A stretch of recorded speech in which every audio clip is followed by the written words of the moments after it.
Ladies and gentlemen, distinguished guest and esteemed participant, this is Lara Farhat, and I welcome you all at the Institute of Regional Studies for this conference jointly organized by IRS and COPAIR.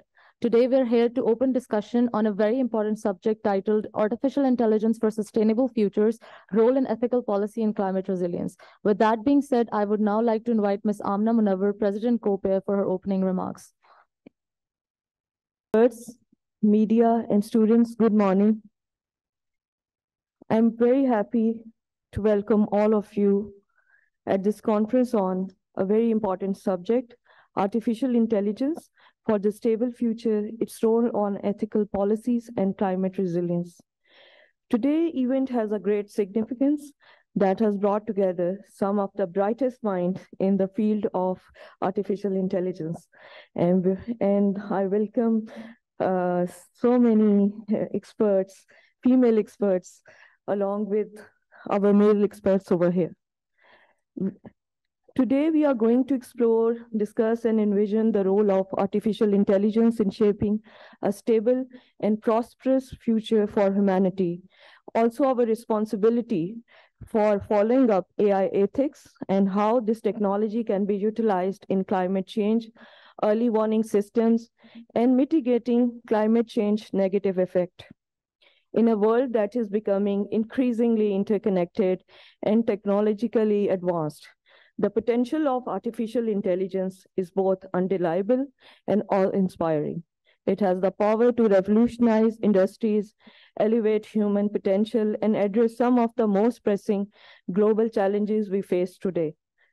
From healthcare and education to transportation and sustainability, AI holds the promise to transform every facet of our lives.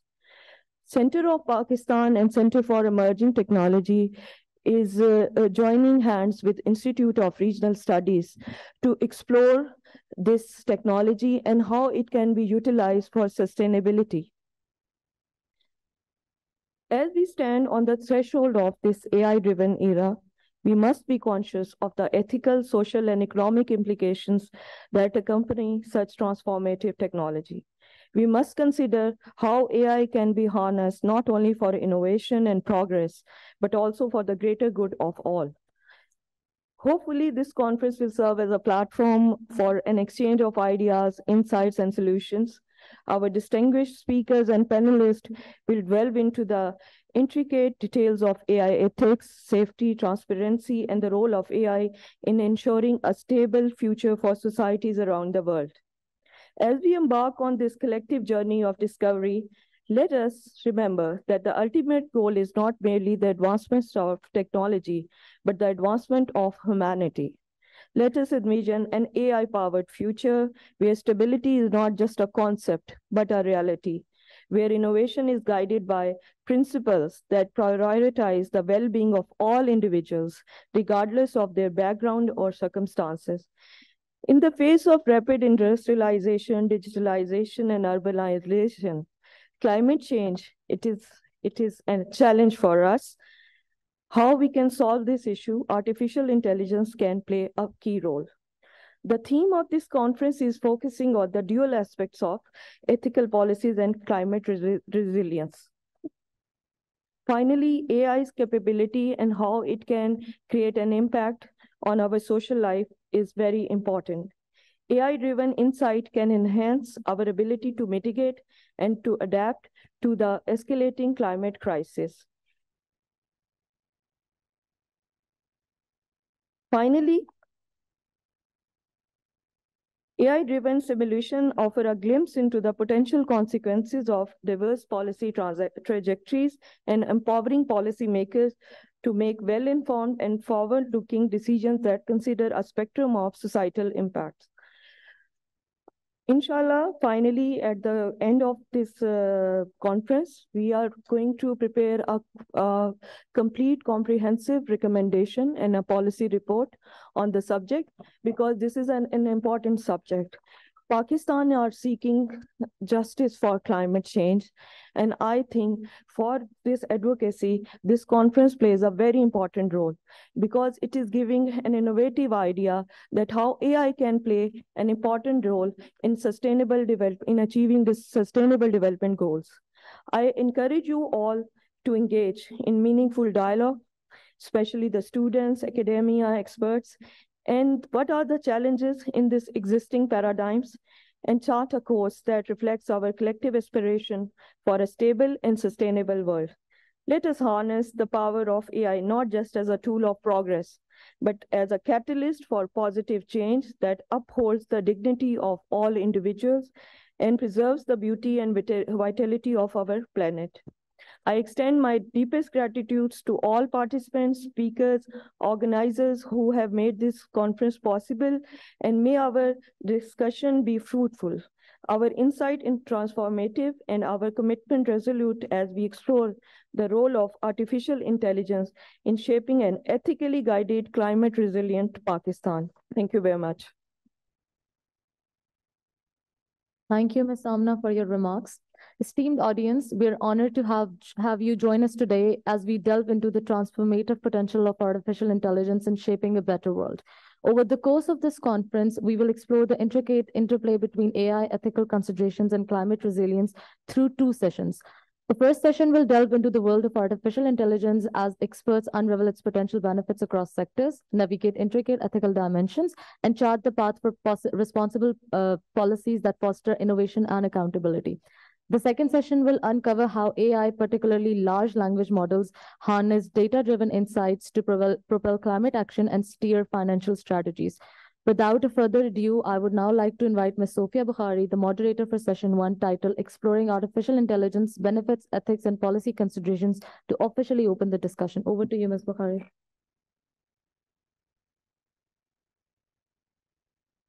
Thank you, ma'am. I highly appreciate that. Good morning and assalamu alaikum wa rahmatullahi wa barakatuh to my esteemed guests and my prestigious fellows. Thank you all for joining our conference on AI for sustainable resilience today. My name is Saira Sofia Bukhari, and I'll be moderating the first session on AI today. And so let's delve into the first session about the insights of artificial intelligence, its ethics, its policy considerations, and its benefits. For the purpose of which, I would like to call upon Mr. Ahmad Farooq to deliberate his special remarks over AI. Over to you, sir.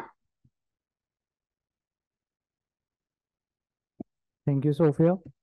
Assalamu alaikum, everyone.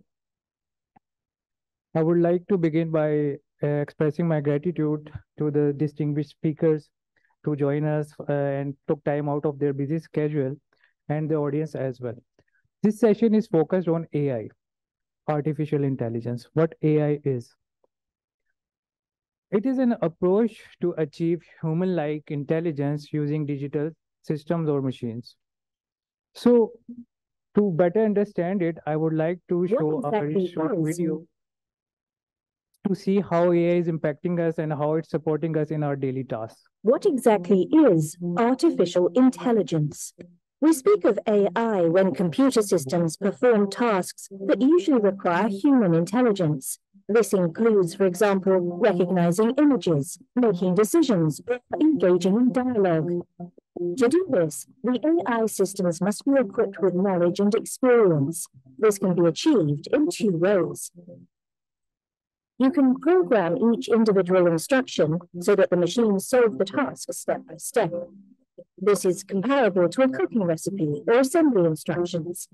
Alternatively, you can use programs that learn from data themselves. This enables them to detect relevant information, draw conclusions, or make predictions. This is known as machine learning. We all have probably dealt with AI at some point in our lives. When we watch films, listen to music, or shop online, AI gives us recommendations about what we might like.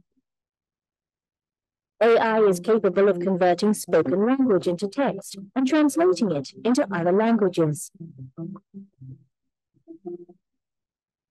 AI is a central component of robotics. Robots make our everyday lives easier or take on strenuous activities.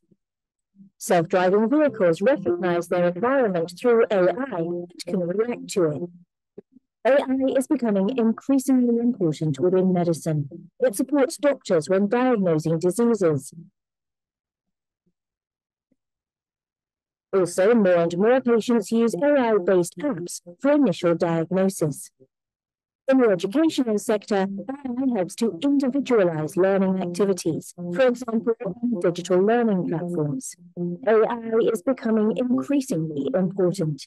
Once we understand how AI works, we can better gauge where it can support everyday activities at home and at work, and where we would rather make our own decisions. AI will not replace humans, but it is getting better and better at supporting us. For this, we need an AI-competent society. Yes, I do also believe that AI will not replace humans, but we have to have a AI competent society. To address, we can achieve it by addressing cybersecurity, data privacy policy, and AI related issues accurately. And I think that's why this session is more important, because it centers around these crucial topics, and we have an opportunity to learn from our esteemed speakers about all this. Once again, thank you so much for joining us, and we are looking forward to have a good, insightful discussion with our speakers. Thank you.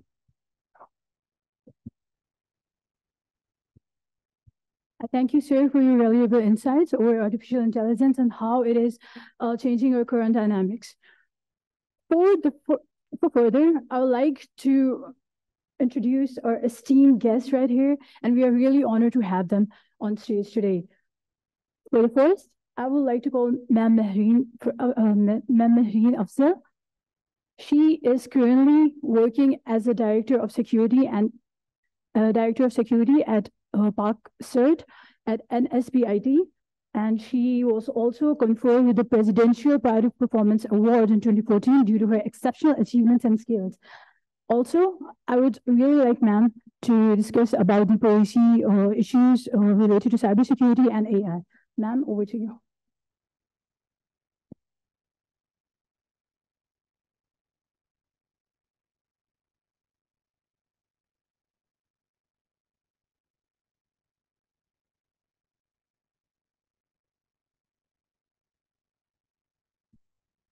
Topic of this conference is benefits, ethics, and policy considerations of AI. So my topic is basically AI and cybersecurity with the same context. ये मैं इसको बंद कर देती हूँ. Presentation को आगे आपने उधर से करना. Next.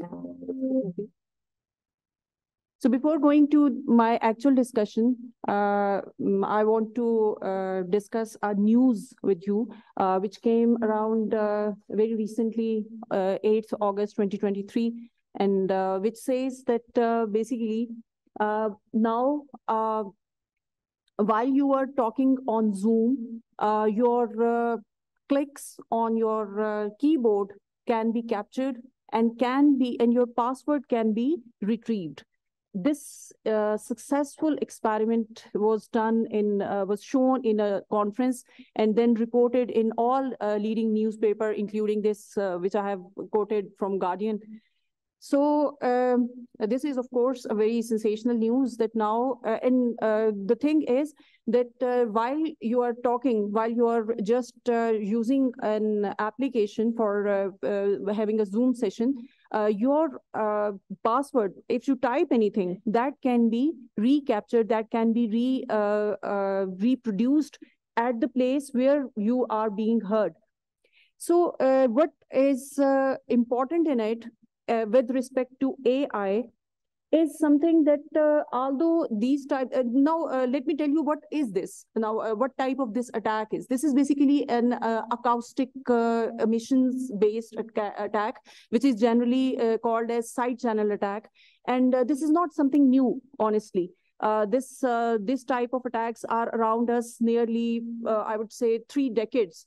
But what is new into it is the accuracy.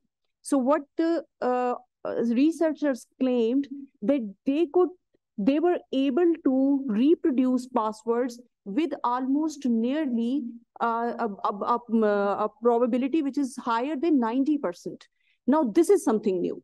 Because before that, these type of side channel attack, which may involve acoustics, which may involve electromagnetic emissions, which may involve even power spectrums of the devices, and they try to reproduce the keys or passwords. Such type of attacks exist, but they after capturing the signals, a statistical type of formation is made, which is not always correct and which has a lot of errors. But with the help of AI, they were able to do it with an accuracy of more than 90%. And this is what, again, the researcher or the author himself said, that I can only see the accuracy of such models and such attacks increasing. So he's also focusing on the thing that now we can do the same thing with more accuracy. Now, why I showed this news to you, first of all, it is obviously it is quite sensational that now your keys are no more safe, and your passwords are no more safe. And it means now we have to revamp about every cybersecurity or information security measures that we were taking before. We have to rethink about all of them. So, and secondly, what a phrase which I picked from his discussion is also important, that with smart devices bearing microphones becoming ever more common within households, such attacks highlight the need for public debates on governance of AI. So from these two things, I would like to lead my discussion. Please, next.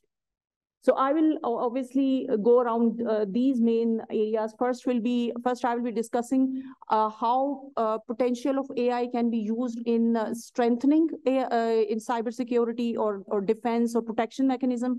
Secondly, I would discuss that how these emerging threats can be combined with AI to make them more dangerous. And in the last, briefly, I will discuss ethics and policy considerations. Next, please. So as far as the potential for enhancing cybersecurity is concerned, there is no doubt about it, because as in the starting comments, someone has told that how AI is basically used for better distinguishing, classifying, and for better detecting. So obviously, while we are making any type of cyber monitoring or cyber defense device, which is placed on our networks, which is placed before any our critical infrastructure, that type of device or that type of system is basically trying to monitor any kind of incoming threats. Now, if that logic which detect threats is combined with artificial intelligence, obviously it will be enhanced. It will be much better than it was performing before. So presently, there are many solutions. There are many commercial solutions. There are many researches going on which are extensively using AI for combining it with many type of cyber security, defense and cybersecurity, especially for the detection of malicious content on the networks, for the classification of malicious, their types, their categories, and so we are having many type of such solutions. And one important aspect when we add AI to our common logic is that it then starts giving up predictive measures, because for example, the normal malware analysis solution can detect on the basis of its signatures or on the basis of how it has performed before. But AI-based solution, when combined, when it is trained on a large number of such malicious items, it can predict that this incoming unknown or zero-day type of thing can be malicious or can be benign. So in classifying or in distinguishing, the AI is playing a very big role and is extensively being used. we can see many commercial solutions available. By the way, today, every commercial solution claim that they are using AI. Most of them, they are not basically using, but they claim that they are using. So it is now a very, you can say, a very good relationship between such type of solutions with the AI. Next, please. Now, next part is how AI-driven cyber threats we have. Obviously, I have started with the thing that how your password can be broken. Likewise, now we understand the potential of I mean, without going into the details of the AI technology, if we can understand what it can do, we can very well understand that how can it play its role, whether in defending or whether in attacking. In both sides, it can work very efficiently. So AI obviously can be merged with sophisticated and new weaponry such as offensive cyber capabilities as well. More targets available for computer hacking, thus critical infrastructure, banking system, airport flight tracking, hospital records, programs that run the nation's nuclear power reactors are vulnerable to attacks. So whatever was already vulnerable to attacks against cyber attacks, simple cyber attacks, now they are more vulnerable when AI combine with these type of. Now, so obviously cyber attacks is nothing, there's nothing new into the cyber attacks, they are there, but now AI is combining, and so we are having a more dangerous part of it.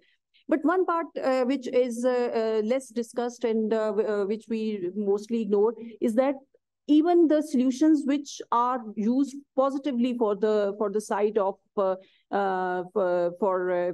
the direction of securing or in the direction of protecting us, or in doing any service for humankind, whenever an AI solution is used, it needs data. Now, when we come to data, obviously data protection again is a subject of information security. And here also we need to see that how data is used or how data is, I mean, if it is not misused during this whole process. So the care, the one part or one threat of AI being used is also that how data is preserved, which is basically the fuel of our AI-based algorithms. Next, please.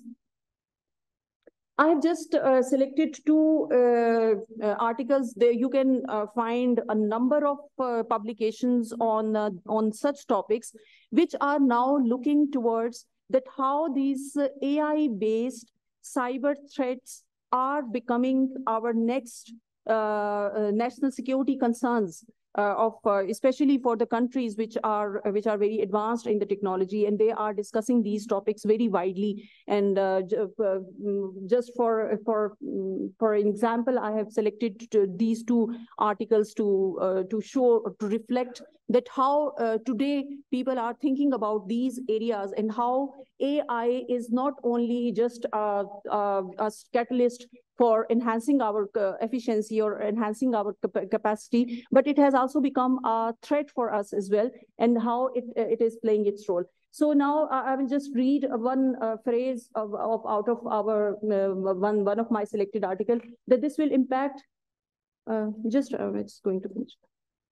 This will impact how we conceive of great powers and leadership as new forms of power, and the creation of power manifest not according to human logic and capacities, but instead according to AI algorithms and the opaque cyberspace that we have become dependent on. So now many decisions that we are shifting to our AI systems and our cyberspace, obviously that is how we will be treated, and that is how our decision making will be done. Next, please.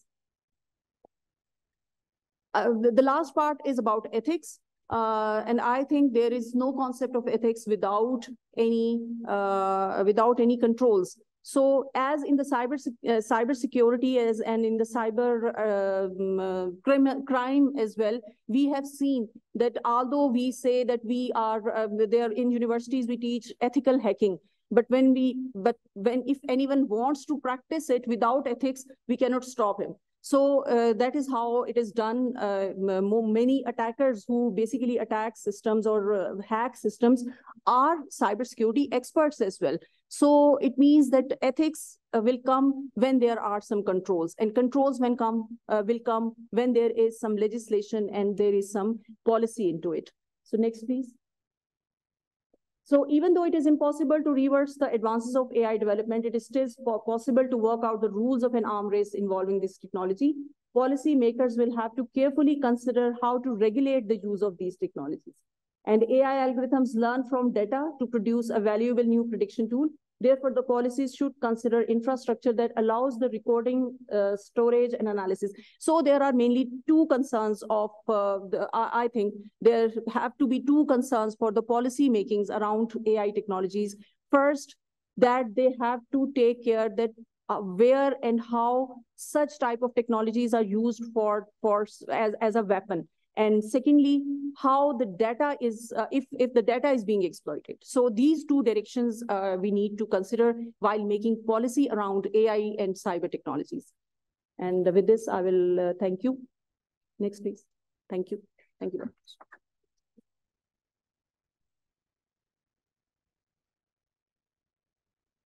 Thank you, Dr. Mehreen, for your insights over the policy considerations and the way we have to balance and regulate AI and sustain it, especially the point that you taught us about threat intelligence scoring. It was something about zero-day exploits, etc. It was something very fundamental for us, that how we can also integrate, even though it's hazardous for us, but how we can integrate into our system so that we can use it very effectively and efficiently. Thank you, ma'am. So now, ladies and gentlemen, I want to introduce you all to the master behind the curtain, Dr. Yasar Ayaz. Dr. Yasar Ayaz, he is, Dr. Yasar Ayaz is chairman as well as the Central Project Director at NUST for the NCAI, and he conferred with the Presidential Pride of Performance Award in 2022, as well as Engineers Excellence Award by the PEC in Entrepreneur category. Sir, I would really want you to into your insights over cybersecurity and AI. Thank you, sir. Assalamu alaikum. Pleasure to see you all, and apologies that I was late this morning. As you know, I like to speak on a positive note about AI, of course, telling you a little bit about the threats and how to mitigate them as well. And no matter we think of AI, maybe in a lot of policy discussions, we think of AI as a genie, but the genie is out of the bottle and it has no intention of going back in, right? So what to do about it, how best to, use it for, our systems. And of course, there are already, because with every new invention, there has always been concern around the world, like whether it is, for example, when there was the invention of cars, for instance, people were concerned about the jobs of everybody who was, dwelling on the horse and cart industry, for instance, and people were saying that this many million people will go out of jobs. But whenever technology comes out, whenever something new is invented, the number of jobs overall in the world actually increases. It does not decrease. This is a fact which you can look at with respect to any technology that has been invented, in the world. And this is why it's consistent with artificial intelligence as well. So the topic that, we have is very interesting today, exploring AI benefits, the positive stuff, ethics, of course, this is also the positive stuff, and policy contributions, which is again the positive stuff. So I'll, keep the presentation note, related, according to that. I hope this is working. Okay. So artificial intelligence, as you know, currently it is the top trend. Like there are lots of top 10 trends in the emerging technologies. And like, if you look at this is a survey, which Forbes did about the top 10 tech trends in the 2023 that everyone must be ready for. So this was published in 2022, actually, by, which is, included a survey of the chief innovation officers of various companies around the world, the major corporations. And you know that everybody, you name it, Microsoft, Google, Facebook, in fact, Google and Facebook, Instagram, these are actually AI companies. They're not doing anything else other than AI. They are AI only, right? Because all their data assessment, everything on the social media, you see, this is free for you because at the back of it, there is always AI, right? Their business model, their working model is all dependent upon AI. So the AI is so big that currently the world's, major corporation, 72% of their chief innovation officers actually want AI to be their core business. or their, the major business which the company actually dwells on, right? Right next to it in emerging technologies, there is IoT. So IoT stands at 46%. So there's a staggering difference between artificial intelligence and IoT even, which is right at number 2. And then there are, of course, a lot of other technologies which are very well known, like the robotic process automation. This, in fact, is also a branch of AI, in my opinion. IoT, because you know that I have led an IoT and AI-based company as well in Pakistan. Anjan has been selling technologies related to AI and IoT for a number of years in Islamabad also. So IoT also is no good without AI behind it. So you can dwell on it that any one of these emerging technologies, when it comes, into action, AI will be at the back of it all, which is the reason why AI is actually the major technology around the world. So AI is currently forecasted to add around 15.7 trillion US dollars to the global GDP by 2030. And the main reason for this is that this technology is general purpose, having applications that span industry like healthcare, transportation, financial services, energy, and so on. So you know that in the London Fashion Week last time, there were dress designs which were actually generated by AI. There's music generated by AI. There's AI is being used in, judiciary. It's being used in finance. It's being used in healthcare. Any field that you name. And now we know that AI may have some contribution, perhaps not in literature, but with OpenAI there and with, ChatGPT, I guess it has contribution in a lot of assignments which students may be submitting, right? So it's getting there, right? Okay. So some consider AI to be on par with what we have seen with the revolution of electricity during the 20th century. So this is a profound statement, and this is from an analysis in Forbes. Some attribute the statement to Andrew, which is one of the famous AI professionals in the US in Stanford. But at the same time, Sundar Pichai, who's the CEO of Google, he has said that AI is probably the most important thing that humanity has ever worked on. I think of it as something which is more powerful even compared to electricity or fire, right? So it's a bigger revolution than that. If you look particularly in defense technologies, people say there are actually statements signed by a lot of experts, in a lot of precautionary manner as well, in which they say that after gunpowder and nuclear arms, the biggest revolution that the military technology has ever seen is artificial intelligence. And of course, this is a documented statement. So the way AI works, I think most of you are familiar with it. Like number one, AI requires some sort of hardware, right? So in Pakistan, there's a strange trend that since computer science and AI has started becoming popular, so people have started thinking that, since everybody is going into software, everybody wants that, jobs are there, so less number of people are going into engineering. But what you don't realize perhaps is that AI is actually transforming the field of engineering as we know it. NVIDIA, for instance, one of the big giants, which manufactures AI-related technology, the computing machines, they are, making billions right now because they are selling the hardware, the GPUs related to AI. And there are several other companies also, working on that. So at the bottom of artificial intelligence, there's always the infrastructure. There's always the, the GPU, the computers, the high-performance systems, and the cloud where the data will go, right? On top of it, there are AI applications. A lot of this, for instance, OpenCV, right? OpenCV is more related to computer vision, right? It's an open library for computer vision. There are similar libraries for a lot of other systems. And this kind of libraries are general purpose. They can be used in, for example, medical imaging diagnosis. They can be used for face detection or, surveillance and stuff. And they can be used for example, document scanning and for a lot of other stuff as well. So they have a wide variety of applications. So on top of it, there's the application layer, which is the AI-enabled industry and the application layer. In the middle, there are the general purpose applications, which actually apply to a lot of domains, right? And then at the bottom, there is the AI infrastructure. So the infrastructure remains the same when you use AI for any sector. The general purpose applications have similar applications. So many of the codes will be used in multiple industries once you write it. So this provides a base for business, right?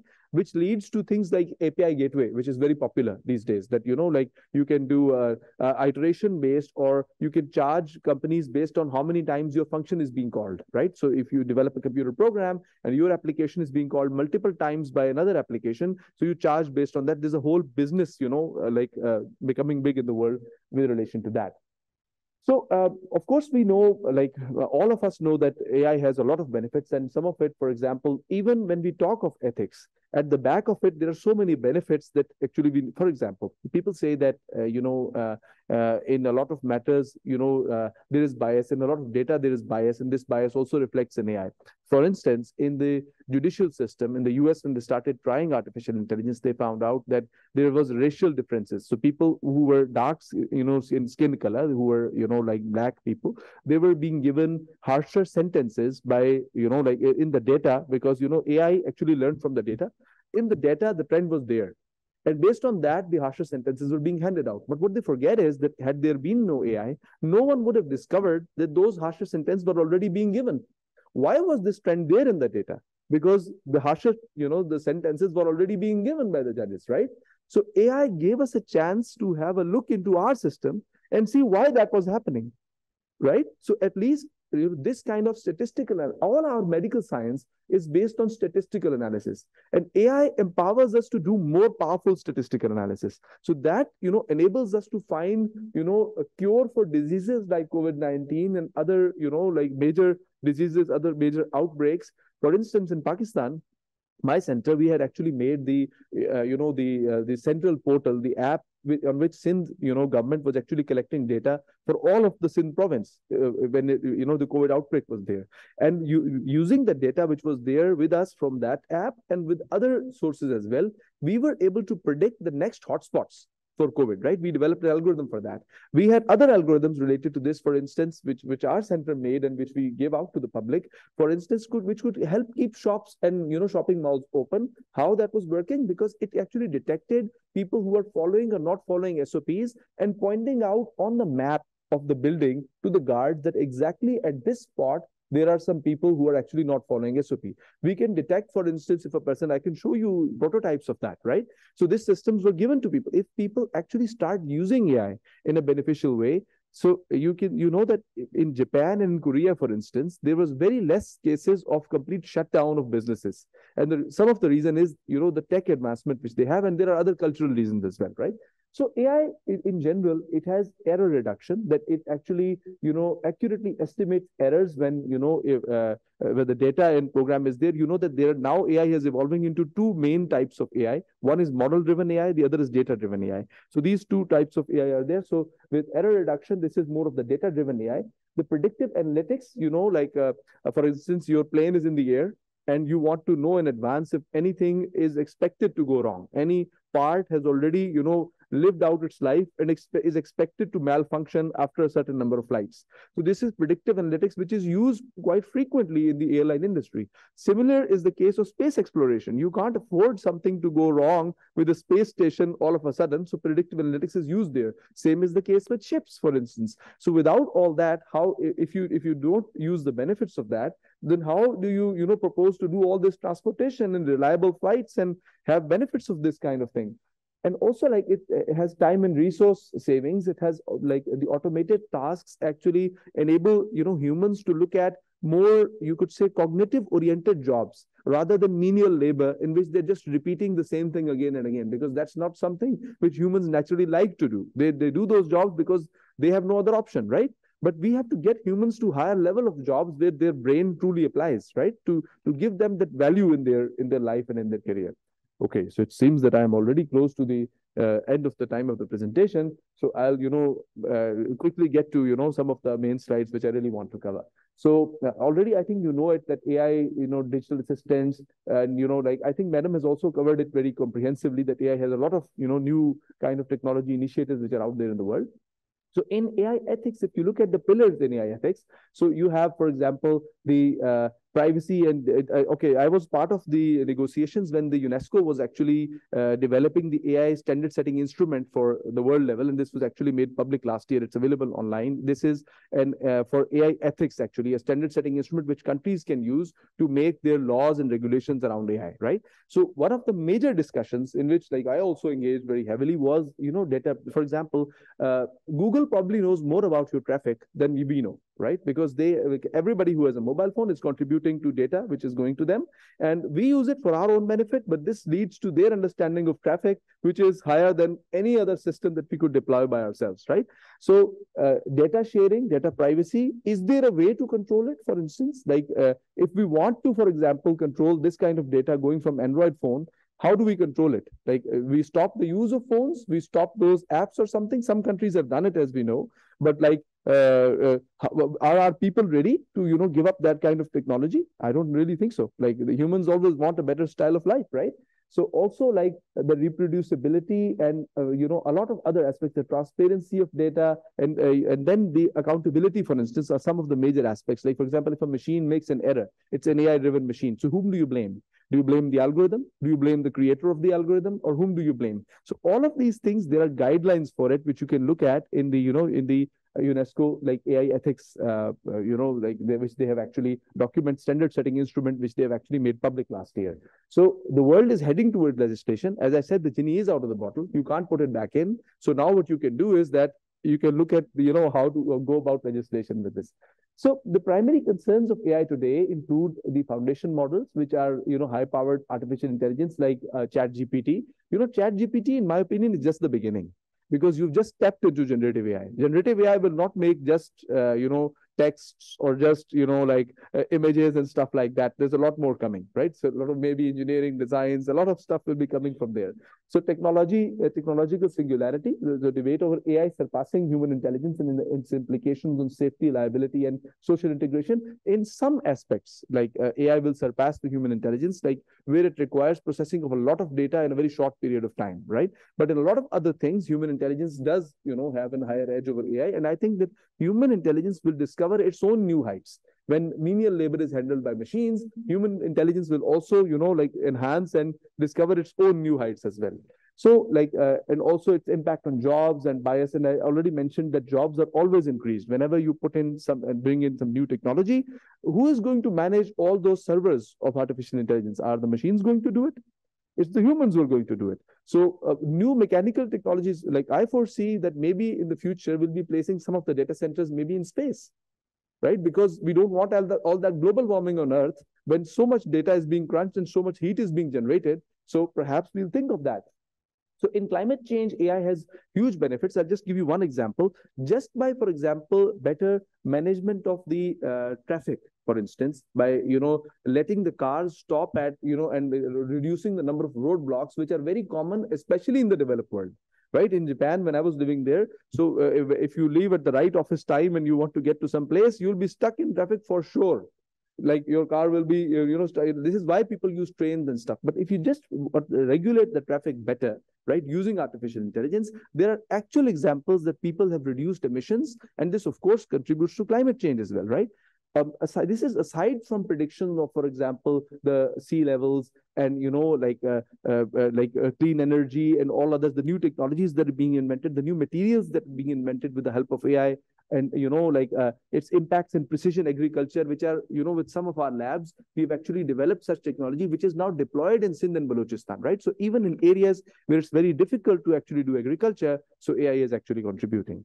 So lots of policy contributions are there. A national AI policy has also been introduced by the Ministry of IT and Telecom, and it's yet being improved by, a lot of other experts that are contributing to. We've also contributed to it as well, and a number of other, organizations have done it as well. So our center, as you know, we have artificial intelligence focused labs, and I think that specific questions related to technology, I'll answer, in the question and answer session.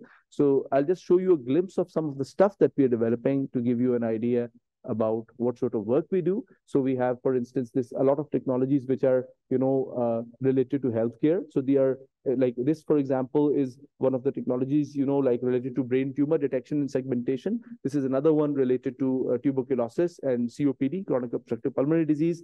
This safe city technology developed by us is now deployed in major cities like Lahore and Mardan right now. And there are actual cases to actually sum up, let me just highlight one case, for instance, which can highlight the benefit of AI for you. That right at the first onset, when we introduced the system in Lahore Safe City, in the first PSL that was taking place after that, day one, we actually picked out 3 miscreants based on our system, which had, passed through the conventional security. So imagine one incident if it takes place at this kind of a venue, what sort of impact it will have on your cricket industry, on your overall, hosting any major events, on your country's reputation. So AI is, a technology that is there for the benefit of us all, and we need not fear it. We need to be prepared for it, and we need to, harness this technology for the benefit of our country and for our people, right? Thank you very much.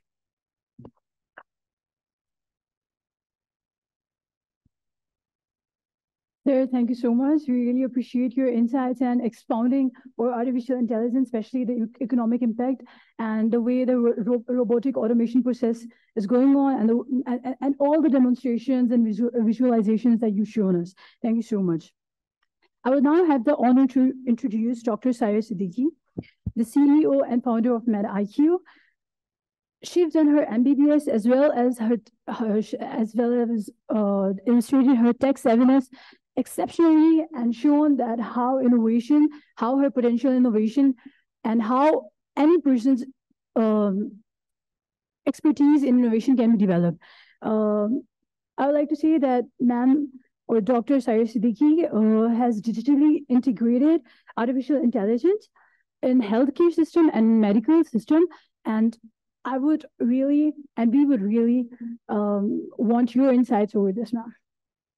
Thank you.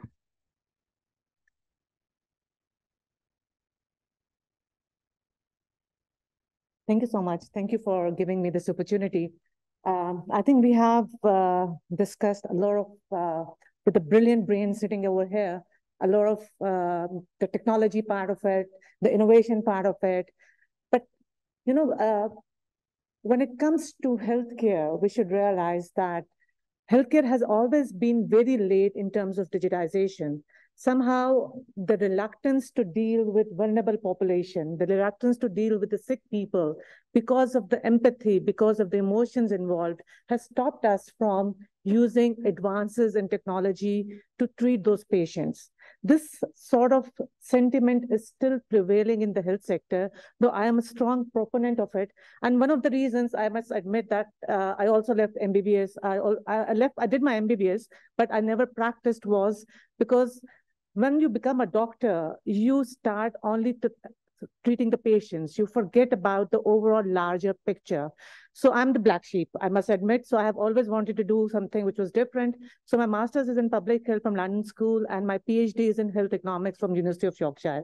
So please don't consider me to be a medical doctor, because I can't treat patients. Don't get prescription from me. I'll give you the wrong prescription. So it's better to go to a proper doctor to get that. But I can tell you a few use examples. Sorry, this is how you move? Yeah. Some of the examples in which we are using technology.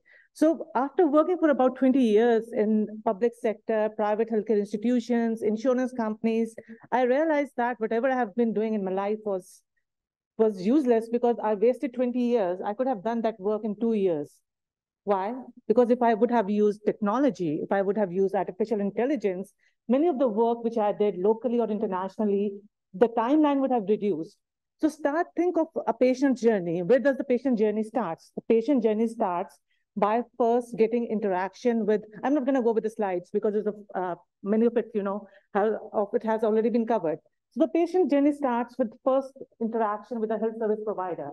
So do you need an interaction with a health service provider in the very first place? No, because as the people will agree over here, that many of the diagnoses, many of the things can easily be done at home if people have access to the right information. So if we can, through our artificial learning techniques, if we can make the patients aware that, for example, for a certain symptom, you can easily have a remedy at home by using OTC product, then this means that you don't need to overburden the hospitals, right? So stay away from the hospital. This is one of the very important use case of healthcare, AI in healthcare. For example, in COVID, the hospitals were overburdened. People were like going crazy to go to hospitals to get treated. As the doctors must be knowing that many of them never belonged to the hospitals. Now we know that if we had technology at that time and AI was used by having a detection of the strain, we could have easily kept those patients away from the hospitals. So actually the COVID was the time when we realized that now it's time that we change the way the healthcare works. right? So starting from, the first point of interaction where you can keep most of the patients away and treat them in the community, to the public health where we can easily diagnose where a disease is heading, where different sort of strains are present, where different sort of treatments can be treated. We can easily do a lot of work keeping the patients away. Dr. साहब ने भी बताया कि tuberculosis के ऊपर ये काम कर रहे हैं, pulmonology के ऊपर काम कर रहे हैं, COPD के ऊपर काम कर रहे हैं. So this is all about diagnosing in advance whether the treatment should be done at hospital or whether it should be treated at home. Because if tuberculosis itself, is a disease which can spread. So do we need to bring the patient to the hospital, or we can send a healthcare provider to the patient and give the medicines over there? But at the same time, it makes me think one thing, when we are a doctor and we deal with a number of doctors, we exchange notes as well. On the other hand, AI has, because it's based on the data, and in medical data, unfortunately, we don't have good quality data. We don't have structured data which is present. So when I am a radiologist, I can deal with a number of people. I can take their opinion. But AI से जो मुझे चीज मिलती है वो एक narrow या एक particular disease के ऊपर होती है. While a person can have multiple diseases. So in healthcare, yes, we have started using data, but at the same time, we have one constraint, which is the availability of the data. So we need to work on that, and we need to do a lot of policy changes in getting the right sort of data. Then the other thing which comes to my mind is, what about my records? While I'm sitting here, can't I be seen by another doctor who is sitting in the US because my electronic health records can be transferred? But the question is this: in order to have interoperability of electronic health records, the data should be in a form that it can be transferred. Again, AI comes in place, and now the data through robotic process automation and NUST and NPL language, it can be transferred abroad. So there's so many other use cases as well. But at the same time, मैं insurance sector में जब काम करती हूँ, I am not in Pakistan because यहाँ पे तो paper पे हम claim fill करते हैं, but in Riyadh, in Dubai, so a lot of form filling is done now through AI-based system where the data is extracted from the forms and is converted into disease-related group DRGs and ICD coding, and the payments are done. So the payments are now being done more precisely, more specifically, and there are very less payment errors. So जो claims पहले एक दिन में अगर 100 होते थे या 200 होते थे, now we can do hundreds and thousands of claims in one day. Similarly, when it comes to the doctor's part of it, no, doctors are always present for the patient. Now, with the help of AI, they're always in touch with them, in person or not in person, because it can be their robotic assistant or it can be their virtual assistant who is dealing with the patient. So I'll quote some few quotes from the doctors and the patients here to give another direction. So अभी मैं बैठी हुई देख रही थी उधर कि so the doctors say, one of the famous doctors say that, with the help of AI, I'm always there for my patients. I'm 100% with my patients 24/7, right? But at the same time, what the patients are thinking about, fix the healthcare system, but not by permanently invading my privacy and altering my relationship with doctors. No, you may not record me. So you see, healthcare is a sensitive topic. We need a lot of interventions, but at the same time, we need to look at the vulnerability of it. We need to look at the sensitivity of the data, that we need to look at the emotions involved with it. So when it comes to healthcare, I always say doctors cannot be replaced. They may be supported by AI in doing their jobs more efficiently, but the systems cannot be changed. So therefore, we need to design and build AI that helps healthcare professionals be better at what they do. The aim should be enabling humans to become better learners and the decision makers, rather than just using AI for the sake of reducing the time or making the healthcare system more efficient. So I leave you with this thought. Would you like to be treated by a real doctor, or would you like to be treated by a machine without knowing who is treating you? So transparency, have we thought about, when it comes to policy consideration and ethics, have we thought about that transparency with which the patient should be dealt with? Are we predicting, are we using that? So I'll skip all this because it's so, yeah. So is it fair? Is it transparent not to tell the patient that who is treating you? Is it fair that people of a certain race or of certain color, they don't have enough data available? Is it right that the data or the AI model, which is developed based on some other population, being applied to them? Or we need to work more on certain socially isolated populations or certain races so that we can develop better models for them? Sorry. Yeah. Then what about the privacy?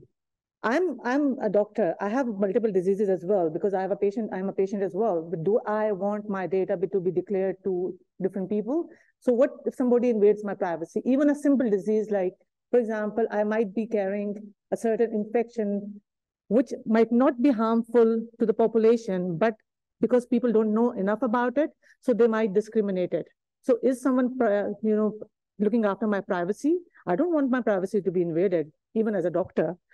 Similarly, accountability. Who's accountable for it? When it comes to doctors, we have negligence के लिए we get insurance, we medical liability की बातें होती हैं, doctors को accountable ठहराया जाता है. But when it comes to machine, and when it comes to AI, and when it comes to robotic surgeries and all this, who will be accountable in the end if some error happens? If error happens, then it's not about error happening in a system. It's about error happening on a human body. And the error happening on a human body means disability or death. So have you thought about the accountability process in this? Can we blame a machine for doing the error which has killed a person? Similarly, the safety. Is it safe? Because we still don't know whether we have enough data to say that if a particular medication is safe or not. We use a lot of precision medicine for clinical trials. Hamesha likha hota when I go to body shop, this product is not tested on animals, but has it been tested on humans? If not, then how the human body is going to react to it? So there's so many aspects of it. It's such an interesting topic. On one hand, I'm such a strong believer of using AI in healthcare because I have literally seen the efficiency and the improvement and the reduction in time through which the new diagnoses are being made, through which the new medicines are being delivered, through which the patients are treated. But at the same time, I wonder when we use different applications in different countries, who is accountable? That's the first thing which comes to my mind. Is it fair? I don't want my privacy to be invaded as well. So I leave you with this thought. Thank you so much.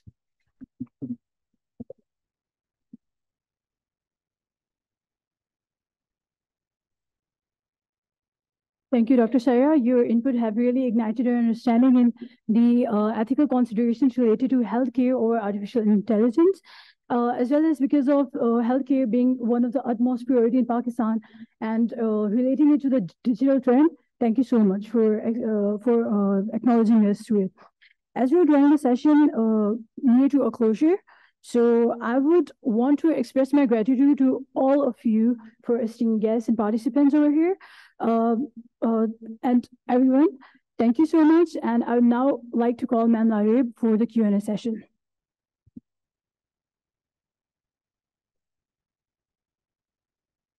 Thank you, Sophia, and thank you to all the speakers for your kind insights and for provoking a thoughtful discussion.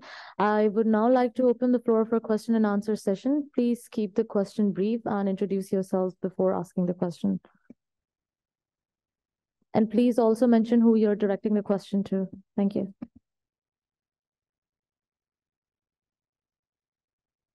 Thank you. Do you want to take a set of questions or do you want to answer them separately?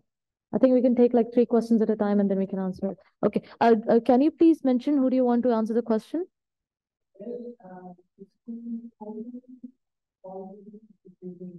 Okay. Okay, we can do that. We can do that. Another question, please. Anyone who wants to ask a question, please raise your hand. Okay, we don't have any question for now. Okay, so let me give you an example of an app called Ramesh, right?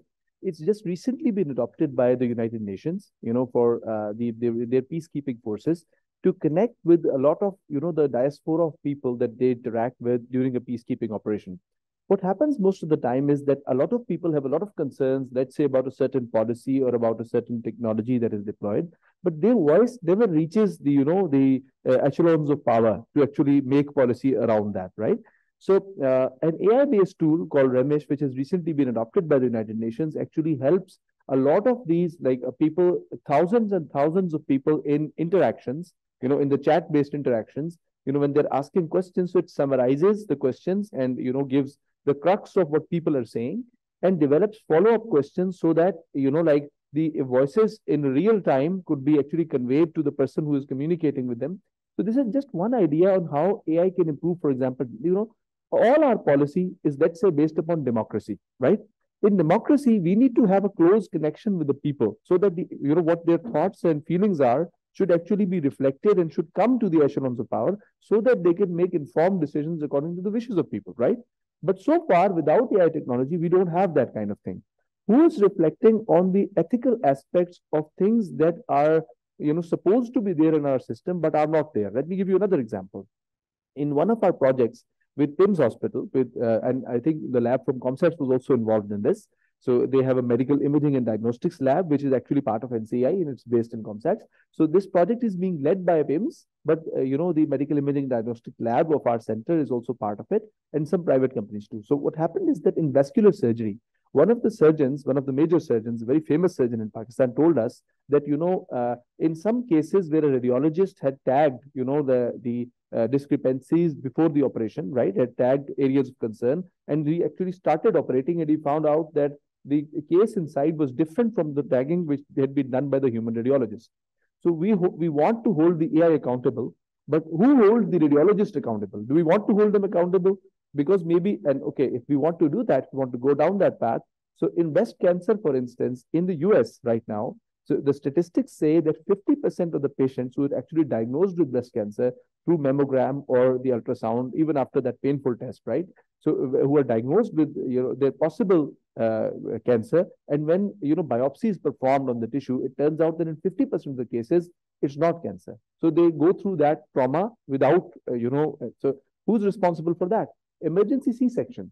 So an AI algorithm which was developed in back in the 90s, before the invention of deep learning, even that algorithm was very at Carnegie Mellon University by Tom Mitchell, it's well-published research, was able to very accurately predict which patients, for instance, are going to need emergency C-sections, which are not going to need emergency C-sections, and it's only 7% of the population that goes to the hospital, right? So if we look at the numbers, so the point is that AI is actually by giving us statistics more effectively, by bringing in data and collecting things together and showing us the trends and comparing it with different places in the world. It's actually showing us, for example, where we are going wrong, where things are not happening in the right way. So AI is just the next step in IT, because IT connected us. It helped improve the accessibility of data, and look how it brought the knowledge revolution, for example. Now Coursera, EDX, all this are making so much easier, learning process. Similarly, AI is just the next step in the process.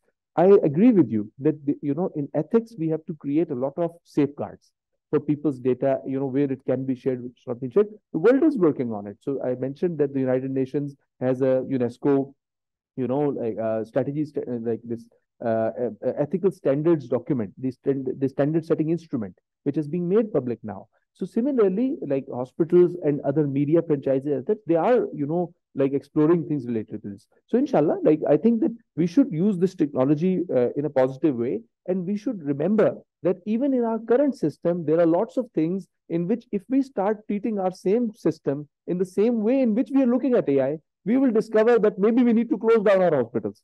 Maybe we need to, not diagnose some diseases because we'll make some mistakes, right? So there's always room for mistakes, and technology always improves. And I hope my answer was not too long. No, thank you so much. Ms. Mehwish, if you could just shed light on the policy part of the question. Yeah, on the same question, yeah. As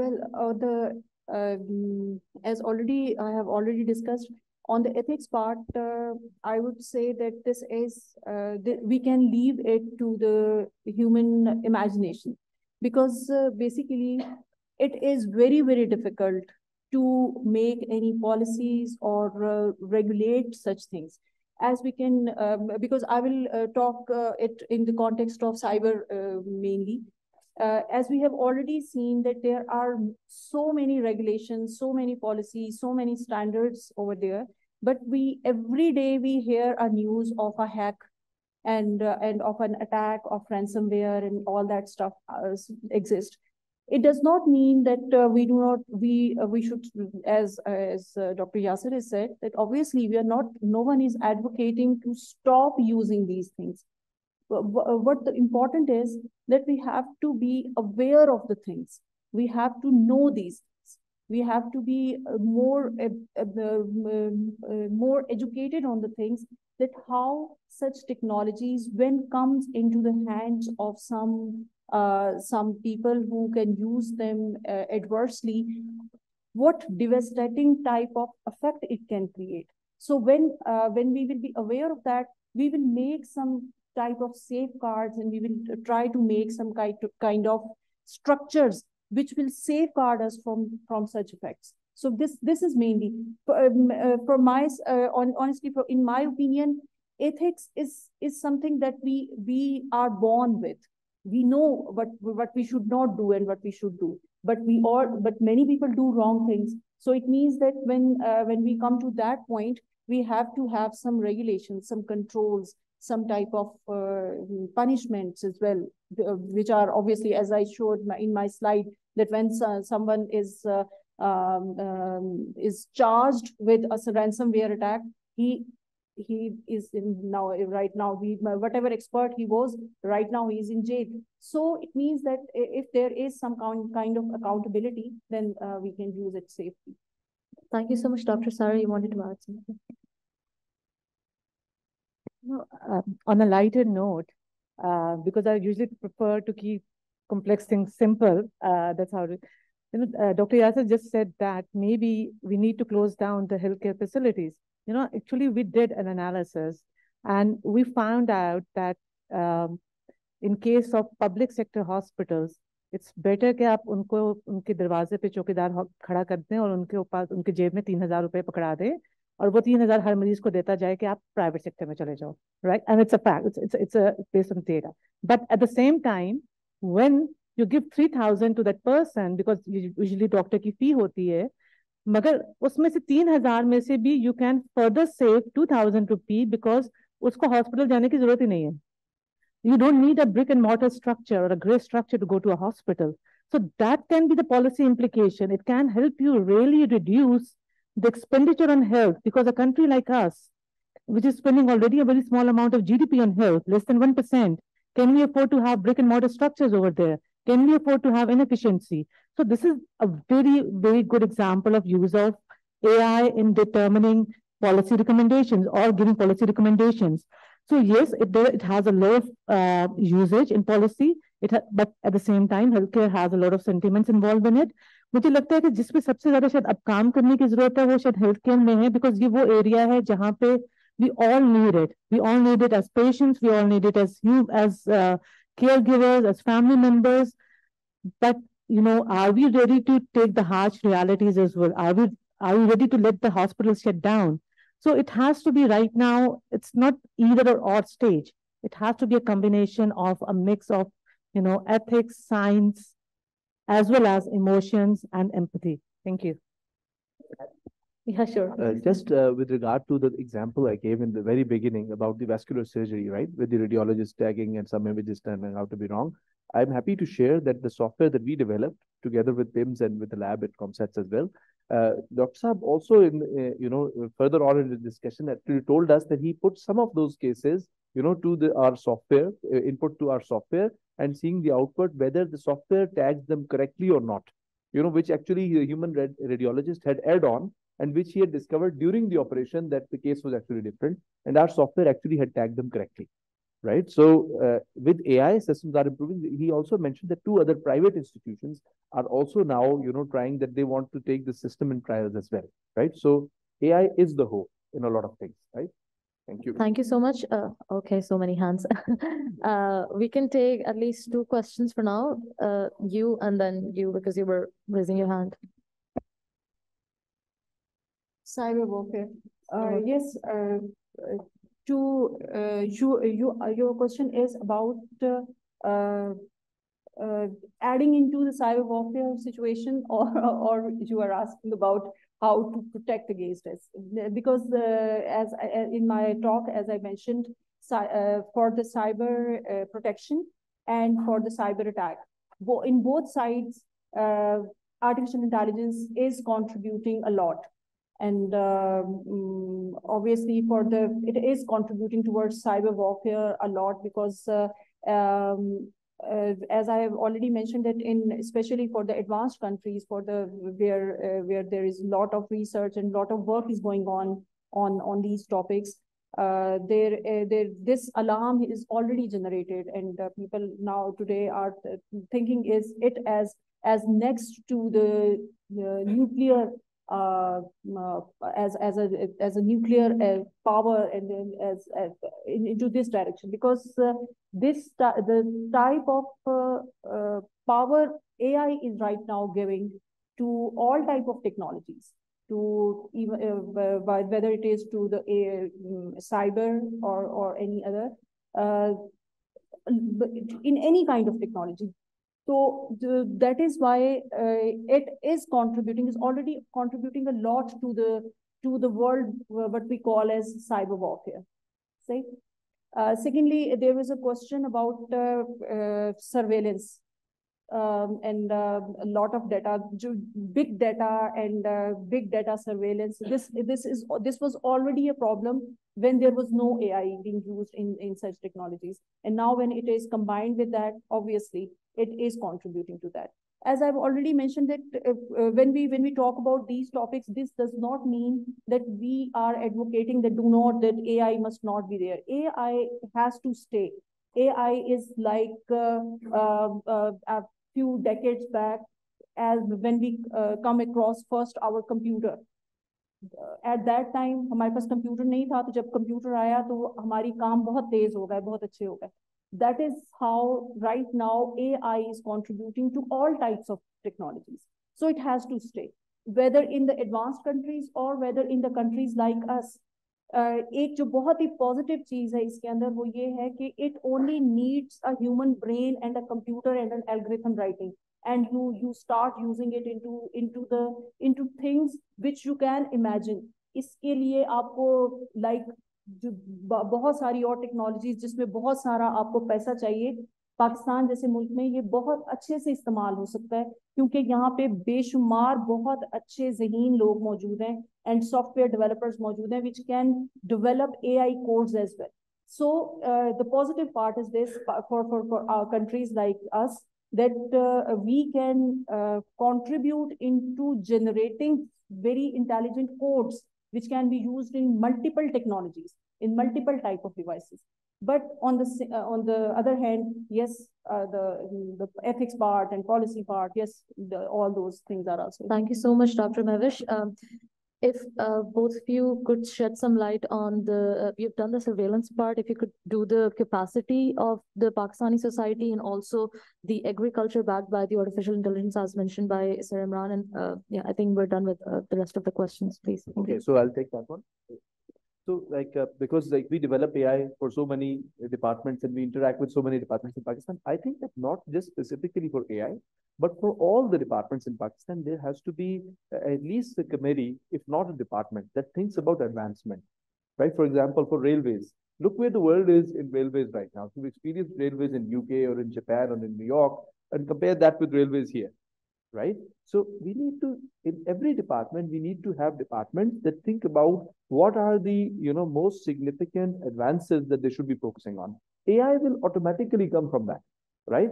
So AI is the world trend. This is the technology that helps in possibly every kind of advancement right now. The question for us really is, do we want our departments to become advanced, or we want them to stay the same way? And the next thing that emerges from there is where do we manage the finances for that? Even the solution for that lies in AI. Look how our economic system is crashing right now. The way we have seen, with the foreign exchange rates going up, the way we've seen the prices of cars evolve, the way we've seen, the real estate sector especially spin out of control, spiral out of control, with very rudimentary and not proper AI-driven statistics available with even popular platforms like Zameen.com and Grana.com. They only have, based the price trend variation for a certain number of years without any trend analysis of what features affect the rise of price of, for example, a certain society, and whether, so when you increase the number of data points, the data samples coming in, so this increases transparency, this increases the information which people have, which actually, like relating to the other question, when you, for example, when Facebook and YouTube and all these, technologies were not there, it was easier to silence the voices, right? Because it was easy to surveil, opinion of people, going from one place to the other or going from one person to another person. But it's becoming increasingly more difficult when the number of data points is increasing and the number of platforms in which these data is, is being shared is increasing. This is the benefit of AI that we are reaping every day.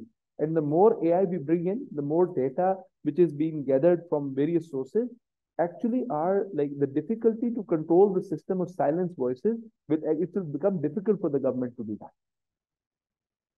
Thank you. Dr. Saira, do you want to contribute? I think on the capacity part.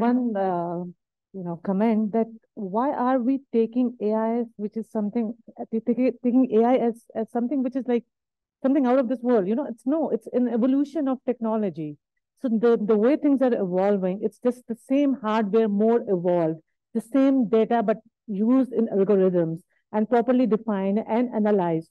So it's not something which has come from the space. It's advancement in the same technology which was there, better data analytics, better algorithms, better thinking process involved in it. So it's the natural evolution. It's how do we control the natural evolution is the main concern. Concern is not the AI, but the evolution process. Thank you. Thank you so much. We'll take the last round of questions and then we'll move towards a break. Thank you. We can take one question from there and then we can take one question from her. Okay. Now, my question is this. Why do people go to hospital? Because of a psychological element, and this has been proven again, because they feel when the doctor हमारे यहाँ जब तक नब्ज को हाथ नहीं लगाता उस वक्त तक उसको सुकून नहीं आता बंदे पेशेंट को. But क्या वो नब्ज को हाथ लगाना या पल्स चेक करना is by a human is required? There are now devices, जिसे इन्होंने IoT की बात करते हैं, which can determine the pulse rate, right?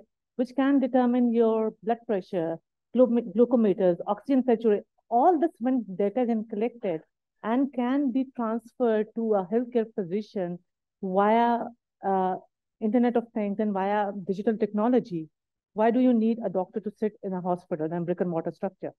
So अगर आप जाके analysis करें further patients का जो कि hospital में आ रहे हैं, so you'll be surprised to know that about what we did was that about 83% of them are not needed.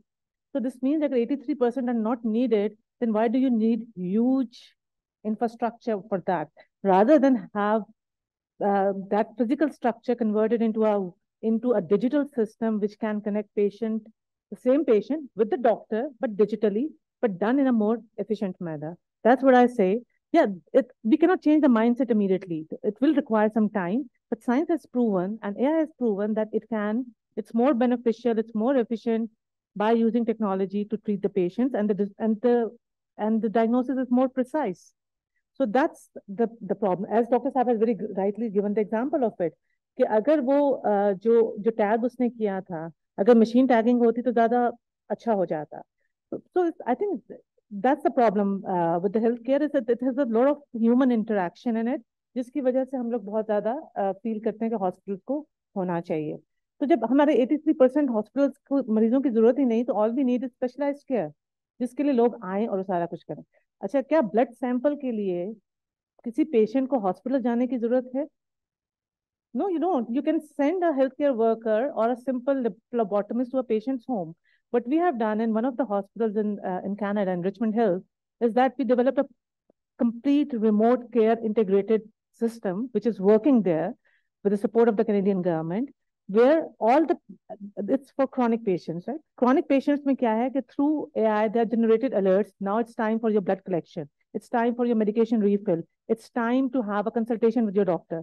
तो क्या घर पे ही आके आपका phlebotomist blood collect कर लेता है, घर पे ही आके आपकी medication refill हो जाती है, उसी को reminders patient को adherence जो है उसकी with the medication has increased, it has become improved because of the reminders. So, I mean, you can do a lot outside the hospital. Healthcare doesn't mean hospital care. Healthcare means patient care. So AI is making healthcare more patient-centered rather than hospital-centered and keeping the patients away from the hospital. I hope I'm able to answer your question. Thank you so much. Just two more I can add an questions. example if, right here. Yeah, so sure. one of the devices that we've developed for epilepsy, medIQ ka jo marz hai, right, for epilepsy. So that you wear it on your ear and you connect it with your forehead and the hair on your neck. What it does is that a few seconds before you are going to have an epileptic seizure, it tells the patient that he's going to have the seizure. So if it's a mother carrying a baby, she can put the baby down. If it's a person driving a car, he can park it on the side. Look how it improves the life of the person, right? So this is something that, we can't have, even the number of medical practitioners are very few.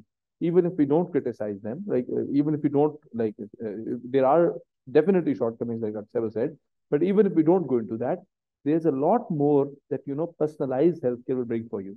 Wait for the next Apple Watch that is coming, which will actually tell you non-invasively your blood glucose level at all times during the day, right? With just wearing the watch. So it's already in trial stage. That's the revolution AI is bringing. Thank you.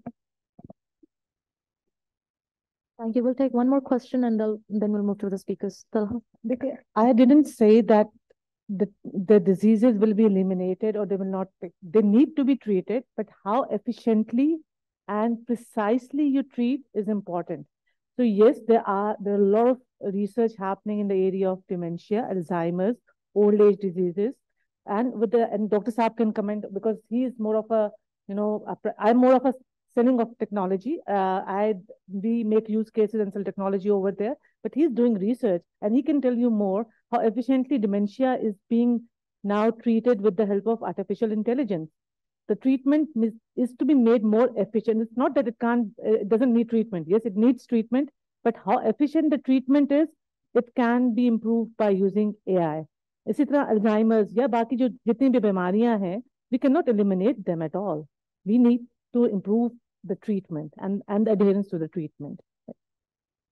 Okay, so since Dr. Saab asked me, so I can add a few examples. Do you know Paro? There's a robot called Paro, P-A-R-O. It's a Japanese-made robot. It's also in the Guinness Book of World Record as the world's most therapeutic robot. So what this robot does is that, patients with dementia, they have an affinity towards animals. And it's been noted in several medical studies that, when there's exposure to a pet, for example, so this significantly lowers the chance of, the dementia attack or something like that. So when they're having, some anger or, the kind of, I think Dr. Saab can better comment on the medical aspects of it. But the emotional, Paro is basically for emotional support. Because you feel lonely during dementia, so you need a care, a compassionate companion. So a compassionate companion can be provided by that robot. But the trouble is that you can't, bring animals into all, for example, in healthcare facilities. If you have an animal at home, there are lots of maintenance stuff that you have to do with the animal, right? They have to, eat and go to the washroom and, we hope so, and a lot of other stuff as well. So what Paro does is that it has those animal-like characteristics which actually cool down the person in case of some emotional unstable, issues. But at the same time, you don't have to do all the caregiving stuff which you have to do for an animal. So this robot is already selling in mass numbers. It's common in Japan. It's selling elsewhere in the world. And here, okay. Speaking of mental health stuff, so in Pakistan also, in our lab, there has been huge study on autism. It's globally evolving and rapidly changing phenomena right now in the world, especially in young children, right?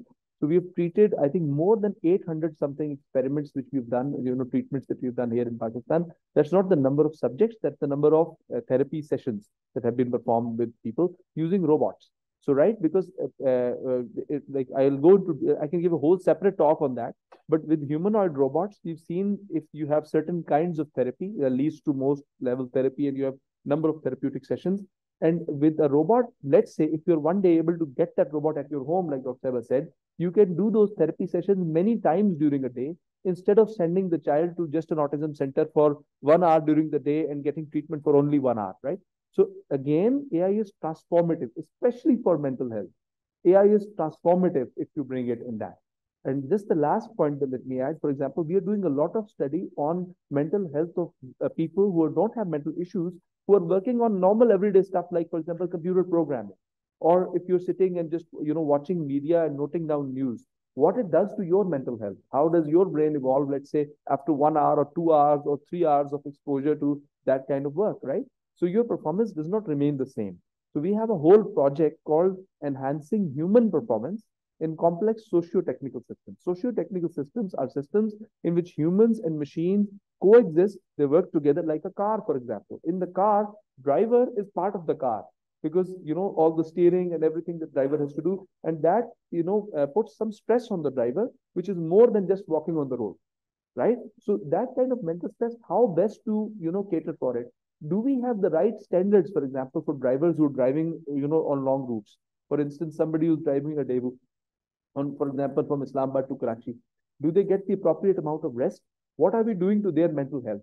So all of these, there is no other way to handle it except putting AI into the business, right? And we are already doing it. This project is live in Pakistan. It's the first Horizon 2020 Europe-funded project that we won for the country.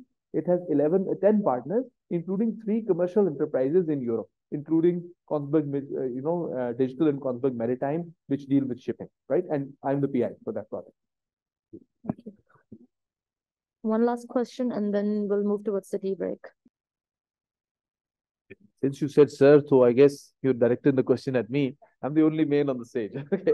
So, definitely climate is a subject that has been, in the people's views for some time, but at the same time, it has, not gotten the attention that it deserved for a lot of years, which has resulted in, severe, aspects, severe stuff handling. And it's not until AI has come in, the way it has recently, that we are actually getting real insights into how we are actually damaging our planet. So, for example, have you heard of digital twins, for instance? So digital twins, for example, you can, for a certain aspect of the climate or for various aspects of the climate, we could create a digital twin and we could see that, for example, if we want to reverse climate change, let's hope so.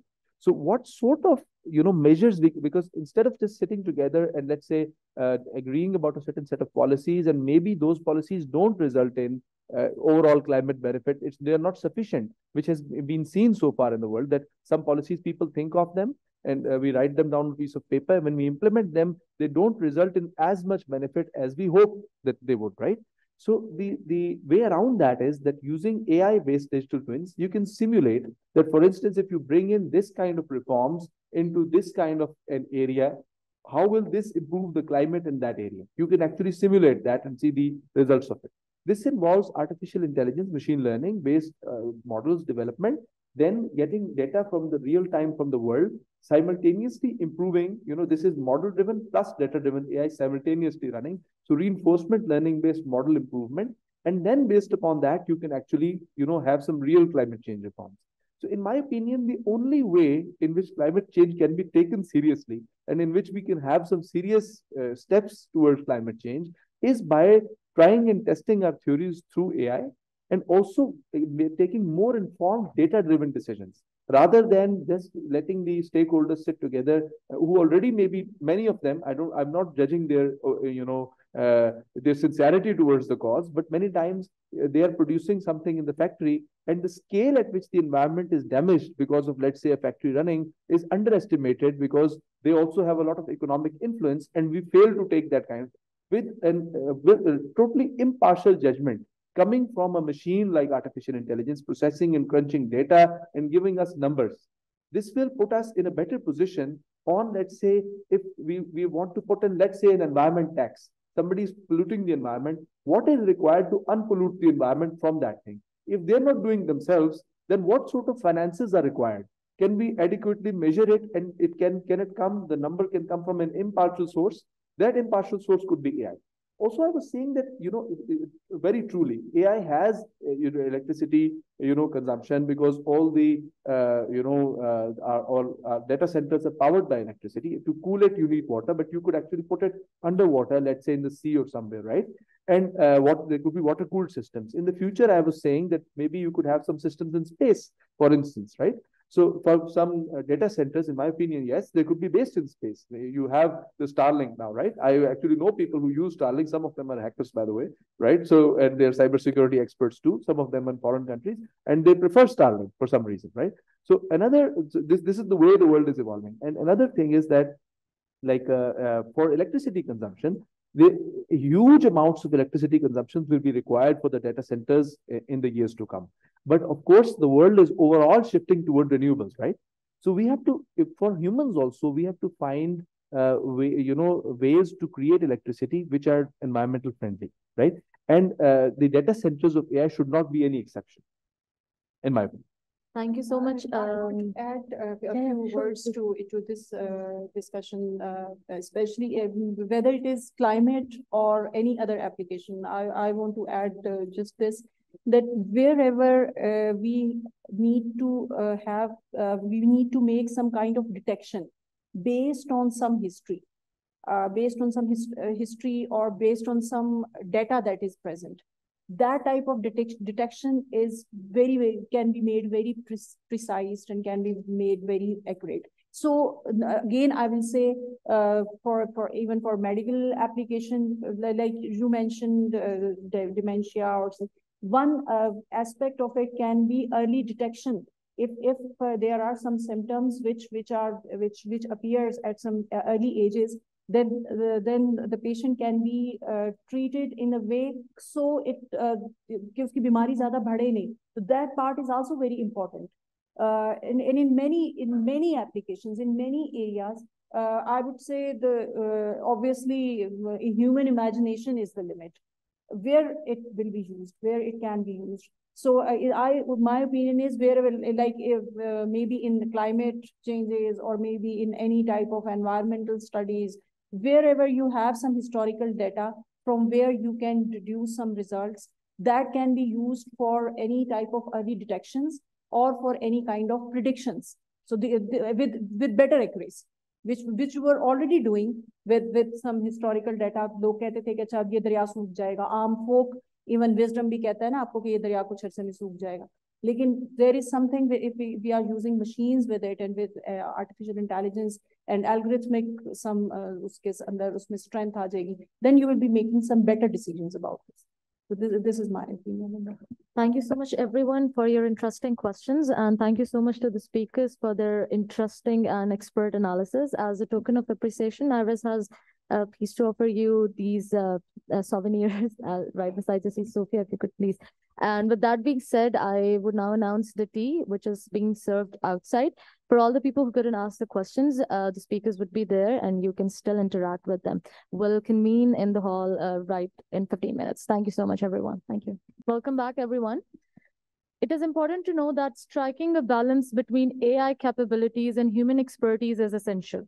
For that, partnerships and coordination among the climate community, financial institutions, and AI experts are crucial for building a resilient and trustworthy climate data landscape. To delve deeper into this, I would like to invite Mr. Talha Tufail Bhatti, the moderator for session 2, titled From Data to Action, Artificial Intelligence and Large Language Models' Role in Shaping Climate Action and Finance Strategy. To officially open this discussion, over to you, Talha.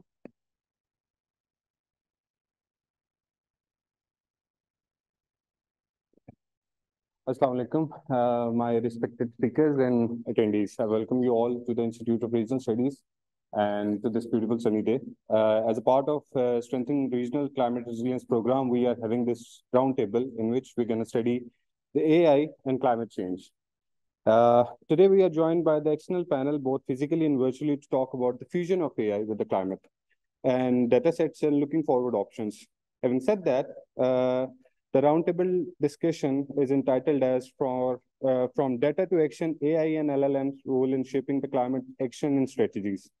Let me introduce my panel with you. The first one is Andrea, who is working on TransitionZero as a data scientist. And the second one is Dr. Naeem Shahzad, who is expert in disaster management and NUST. Ms. Safa Bey, who is working in managing learning and development at Atom Camp. and Adnan Rishi, which is replacing the CEO Junaid Yamin in Weather Wallet. So having said that, to set the context, I must welcome Mr. André to deliver his presentation. The QA session will be at the last. So let me start with it. So Andrea, the floor is all yours. Please continue. Thank you. Thank you very much. Hope everyone can hear me well. And yeah, it's an honor to speak with everyone here. I watched the previous panel as well, which was very interesting, and I hope to give my contribution now. Yeah, so let me just share my slides here, and hopefully everyone can see that. Yeah, so I'm a data scientist from TransitionZero, as I've been introduced. And yeah, we try to work, you know, as a non-profit for climate. We work with open data and, you know, trying to do our best to use technology and AI to mitigate our emissions and yeah, improve our climate. So this presentation is about a project we started with applying LLMs to the power sector. And just to give a bit of motivation before that, so as I was saying, you know, TransitionZero is a nonprofit in London, and we have this mission of empowering our partners with open data products to shape a clean energy future. So this is already giving us a picture of what every project we try to do aims to achieve. So we want to help with partnerships. We want to provide open, accessible data.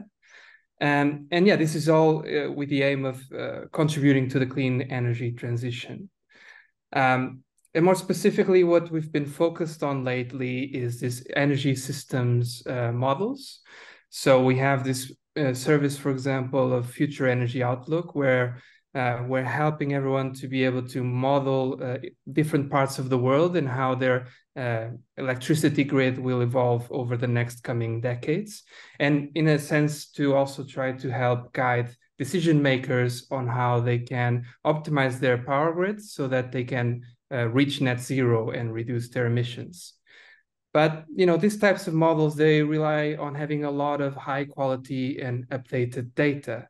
So this is something that, you know, we rely on external and internal data sources, but it's something that we need to continuously work on to make sure it's at its best standard. And so to kind of have an idea of how we get, for example, databases of power plants, how they're created nowadays.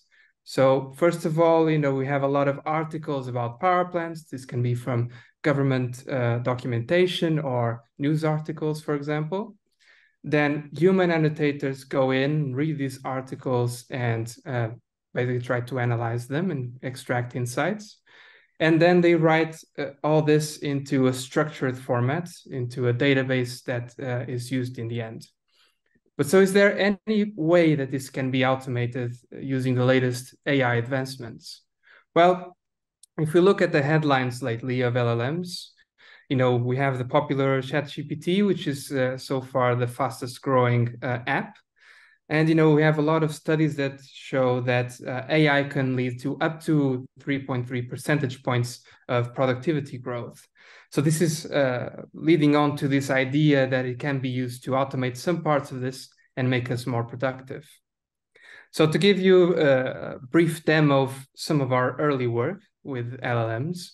So what we're trying to do is that instead of having this very a lot of effort with annotators having to read all these articles and extract the information, we first want to pass those articles onto a ChatGPT-like model. And, you know, we can still have human annotators reviewing these outputs, but it becomes a much faster, more efficient process. So let's see an example of this. And yeah, basically just to give you a quick idea, this idea of automation is to, we can have code that daily scrapes and fetches articles online, and then we can use those LLM models to extract events. So let's say we're working with a Chinese power plant. This actually exists, the Bihai power station. And so we have this article in Mandarin from BJX that we want to see if it has any insights that are relevant to us. So we fetch this article, then we write this set of instructions for the AI. So essentially, we're first defining what kind of personality it should have. So we're saying in this case, it should be like an energy analyst that is trying to extract events of power plants in a structured format. And we pass in directly the article in Mandarin and telling it basically the exact format we want the data to come out of. So we want what kind of event is happening here? What is the name of the event? Is it talking about a new power plant? Is it a power plant that already exists but is being expanded?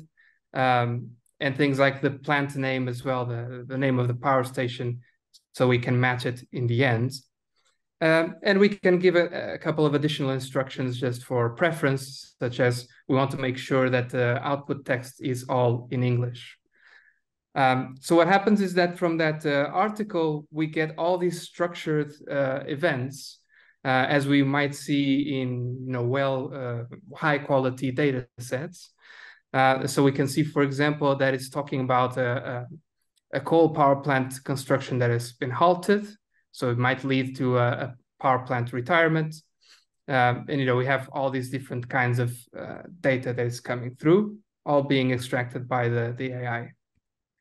And finally, there's even this exciting final step where we can combine this with our databases that we already had, that were built by human annotators, and try to update it. So basically, we feed in this structured data that the AI got, and we ask it to generate this code that can directly be applied to update the database automatically.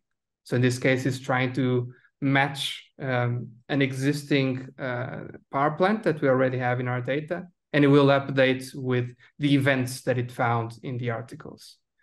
So yeah, this is an example of something that had absolutely no human intervention, and we're getting useful insights. Of course, there are some limitations to this. So for example, these LLMs, they cannot read infinitely large amount of text.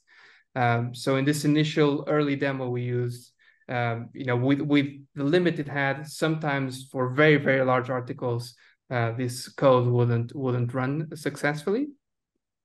And, since it's kind of a black box AI, if you're not careful, it can miss some details. It can, for example, even have sometimes duplicate data. So it's something that needs to be worked on with prompt engineering, so updating your instructions to the model. And then, yeah, because we want to make this as useful as possible, we need to make sure we can correctly link to the existing data we already know about. So that's something to work on. Regarding, how we can move forward from this, there's all this hype with the latest GPT-4 model. And indeed, we've seen it as being a better performing model. And not only that, but it can actually read a lot more data. So up to around the equivalent of 50 pages of a document. There's also a lot of work on new libraries that facilitate this kind of project. So we've been starting to use LangChain, for example. That is something that allows us to kind of make the model more robust and get the structured data we want. And, similarly to humans, we sometimes might be reading something, but we don't understand some detail or something's missing. And so we go search on Google or some other search engine. And we can basically do the same process with the AI, make it have search capabilities.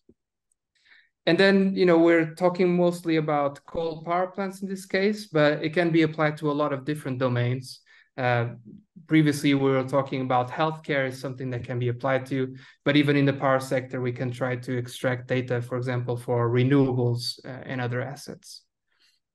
And yeah, just to give a little glimpse of kind of the more technical side of it, we've been continuously working on this project, and we've, for example, started integrating a model that can read 4 times as much text information, and we're continuing to work on making sure the model is robust and gets the exact type of structured data we want to get from it. Yeah, that's the demo I have to show for now. Thank you very much. Thank you so much. Thank you so much, Andrea, for this presentation. And this is the context setting. Let me read out the concept note of this talk, which could even generate more clarity.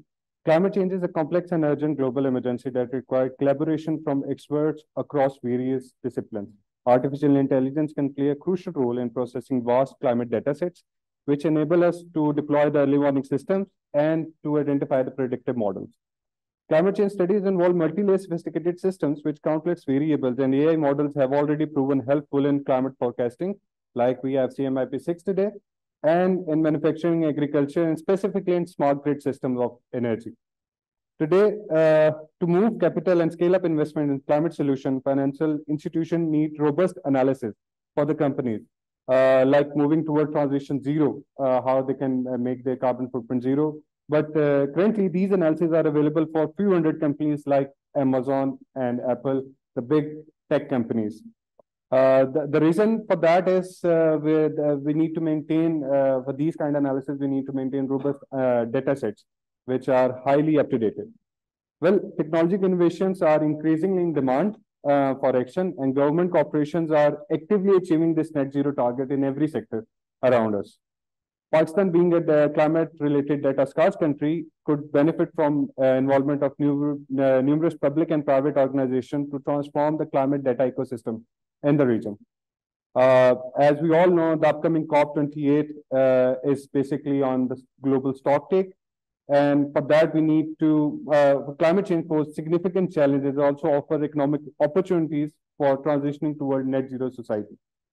AI-driven tools will significantly impact the climate transition, particularly in Pakistan as an energy sector, because we already have an AI which is developing a plan for renewable energy in energy sector. And we already have the plan for 2030, 21 to 2030 for that, in that regard. To shed light on this and to understand from expert perspective, Institute of Regional Studies organized this roundtable discussion. And I will start with a question to the most relevant person on the table, Mr. Adnan, because you represent the Weather Walay. It is a real-time company which identifies this meteorological data set. So, sir, artificial intelligence is here to stay. How can we harness this technology to accurate climate transition through better and sharper analysis? Right. So, as our previous panel members were, I think I'm audible.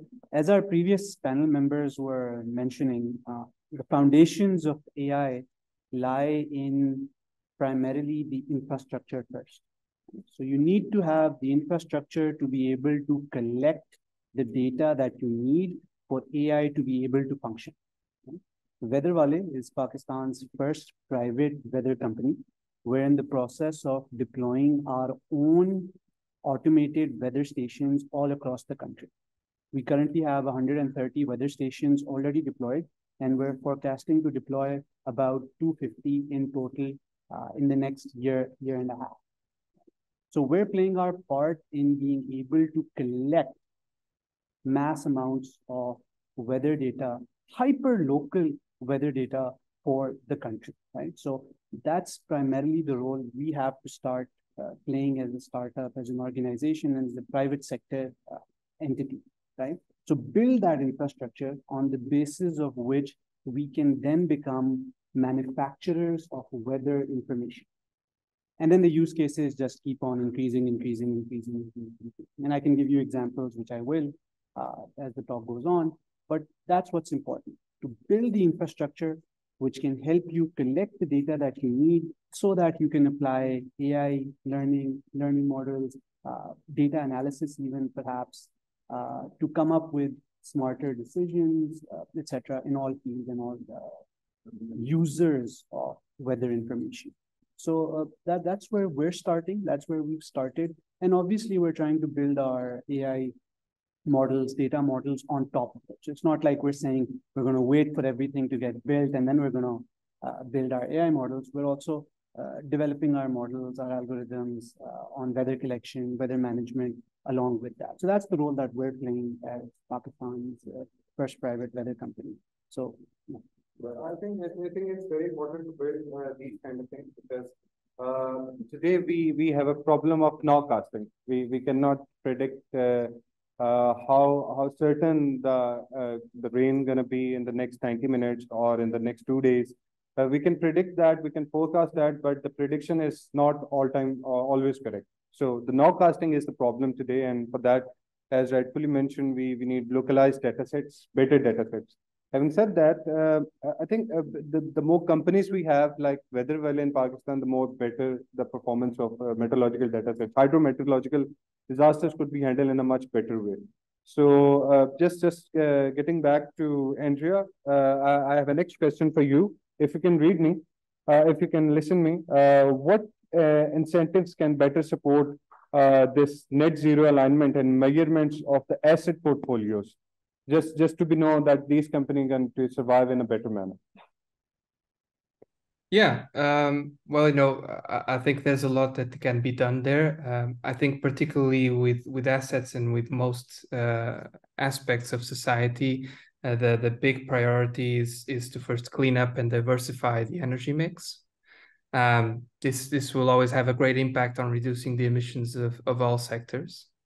And then we need to kind of work with financial tools such as tariffs and others to try to de-risk projects and make these projects that kind of push for net zero more attractive. And then we need to use that money to actually apply high impact solutions. So when we think about buildings and assets, we can think about demand shifting.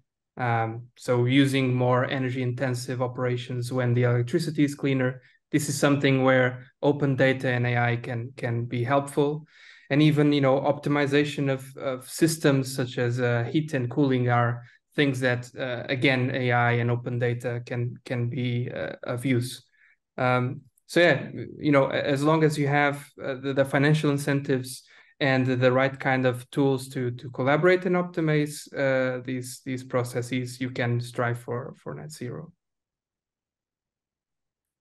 Well, thank you so much. I think that is the right answer for the concern, because we need to know that how it goes. This comes to my next question, which I want to ask to Atom Camp. Like, how can AI help the cities to be concerned with the traffic management causing heat stresses? Because in the cities, we are having this urban heat effect, where the temperatures are not going down from 33 degrees, and it's becoming a concrete jungle for us. So how this AI can help to reduce the management and to help us in a better way? Yeah, so far there has been a lot of learning, especially for me. So my particular interest is how our cities have been designed and how AI is going to help us design our cities more meaningfully and more human focused. So 3 things have been established, and I'm just going to lay the ground here, that climate change is real, obviously. And secondly, that when we talk about the net zero efforts that we're making, the policies that we're making, even if we follow through with them, we're still pretty doomed, to be honest. And we would need something that is absolutely groundbreaking, absolutely revolutionizing to put us on the right track.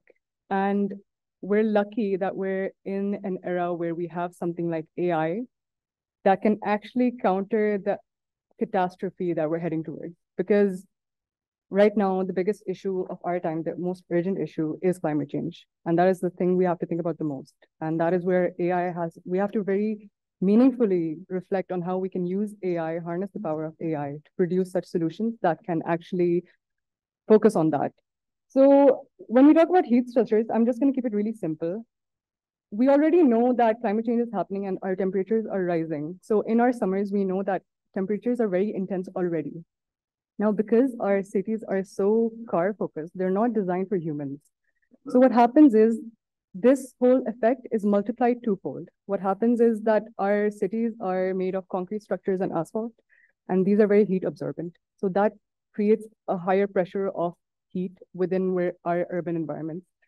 And then secondly, when we talk about traffic congestion, because of those tailpipe emissions, we have CO2, we have black carbon, we have nitrous oxide. All of that creates something known as the heat island effect, urban heat island effect. So this creates a huge issue, and because our cities are so car focused, another thing that I want to mention here is the concept of street canyon. So what happens is when you have a street and you have a car there, our urban settings are made in a way that both sides have buildings, right? So there's more surface area that's in contact with the heat in the atmosphere. So there's more heat being absorbed and there's more heat being emitted and radiated and reflected in that zone. So our urban centers are just massive heat spots. There is a lot, the heat is being amplified in various ways. And one of the reasons for that is because of traffic congestion, as the question deals with. So there is no green spaces to actually mitigate the effects of this urban heat island effect. We don't have enough gardens, or we don't have enough trees lined up. We don't have enough forestry. Even when we talk about Islamabad, that is still relatively better. But when we plan our urban planning, even right now, we look at how the marglas are being cut through, and this is just not smart enough. And we should be learning from countries and cities that are more urban, like they're more far ahead in urban development. So we should be like rethinking about how we are like planning our cities. So when we talk about AI, first I want to talk about the trajectory of how we are heading. So currently, global carbon emissions from urban mobility are 21%. That is almost a quarter of all carbon emissions. And that is only going to get worse. By 2050, we will have seen that emissions will increase by 20%, even if we follow through committed policies according to the net zero commitments that we've made. So cars will double. And one of the reasons for that is that the average urban passenger does prefer cars. It does not, especially in Pakistan, where there's no urban, like there's no proper understanding of how to integrate public transport. We will see a huge like increase in the number of cars on our streets. And what that's going to happen is, as cars increase, our current traffic systems are not nearly sufficient to deal with the kind of traffic we're about to see in the coming decades. So what's going to happen is that when you are going to come out and drive in the next few decades, the traffic will be so complex that we're going to basically see virtual gridlocks. Like our traffic systems are just not smart enough. They're just not efficient enough to drive, like to properly direct the traffic flow. So we've already talked a lot about AI, especially in the last session. So I'm not going to go into too much detail, but what AI can really help us with is it has a few features that really distinguishes itself from our current systems. First of all, it deals with real-time data, monitoring and analysis. So it can make decisions on the spot and deal with traffic flows as they come. Secondly, we have dynamic traffic signals, and whichever areas are congestion hotspots is going to be able to mitigate that. Secondly, AI is really, really good at identifying patterns in ways that humans can't. So it will already, through historical patterns, through AI algorithms, it can predict which traffic areas are going to be the most hit and which areas to open up as traffic comes in. And lastly, AI is a really good way of promoting sustainable transport. So by like encouraging multimodal transport, using buses, using cycling, using walking streets, things like this. We live in Islamabad, which is a city that is not that big. We don't need that many cars. If you're going from F11 and your office is in F10, you don't necessarily need a car to park. And then when we wait in traffic, we sit idly, our traffic emissions are increasing because the traffic flow is not going smoothly. So AI can really help us increase multimodal transport and also more efficient transport. So I'm just gonna wrap up with this, that our cities are so car focused, and we know that AI is taking over in various sectors and various fields. But in reality, if we learn to harness the power of AI is a great opportunity to help us design our cities more meaningfully and also how to make cities more human-centered. So this technology is a great way of doing that. So that's my reference to that. Well, thank you so much for these insights. And I do agree with that. With the coming time, we have more data and we need to process a lot of it. But do we have the capacity of that? Because I came to know that supercomputers of Microsoft data centers intend to process 60 quadrillion. This big number, 15 zeros after one units, calculations per second. And in the form of academia, Australian National University holds 9 trillion quadrillion processes in their universities. So the state is having the 60 quadrillion, and the university is having 9 quadrillions. These much computers are actually present in those areas, those countries and those states and those universities. So what we need is to build capacity for our citizens to answer those complex questions. In that regard, I move toward my third speaker. Dr. Naeem, can you please tell us that what are the roles of cities and regions, like the citizen role, in driving the forward in decarbonization, adaptation, and resilience to the community? Thank you, Taha, for giving me this opportunity to speak at such an august audience. I'll be more focusing with regards to the risk awareness and the resilience part of this, because the perspective with regards to AE has already been covered in the previous discussion. As rightly pointed out in the earlier topic, that the climate is actually a reality. It is here to stay, and it is a reality. And as very rightly brought out by Dr. Yasar, that the genie is out, and we have to actually harness that that technology. We have to live and adapt to that technology in order to be in line with the modern developments all around the world. And here is that we need to actually create the risks which are which we are being subjected to because of the vulnerabilities of our country, especially with regards to climate change. We unfortunately we learn it through the hard ways. We did not have any infrastructure with regards to disaster management in 2005 before that earthquake actually devastated Pakistan, and followed by 2010 floods. And the floods are recurrent from now. You must have observed it real time, because we had floods in 2022. We are actually now facing those flood impacts right now. So the risks of climate are now becoming a reality, and we are facing that with every passing day. You must not have heard about the heat stresses or heat waves in Karachi, which we have experienced in the past. If you go back a decade back, you might very rarely people have heard about that heat wave. Similarly, it goes for the forest fires, which are a very, very devastating phenomena in the European countries, and the Canada and America are also facing the impact of those. So in order to actually build resilience against that, we need to harness the potential of artificial intelligence with regards to that. And one of the risks which I had already listed was the problem of the reliable data with regards to Pakistan is concerned, especially the reliable local data is concerned.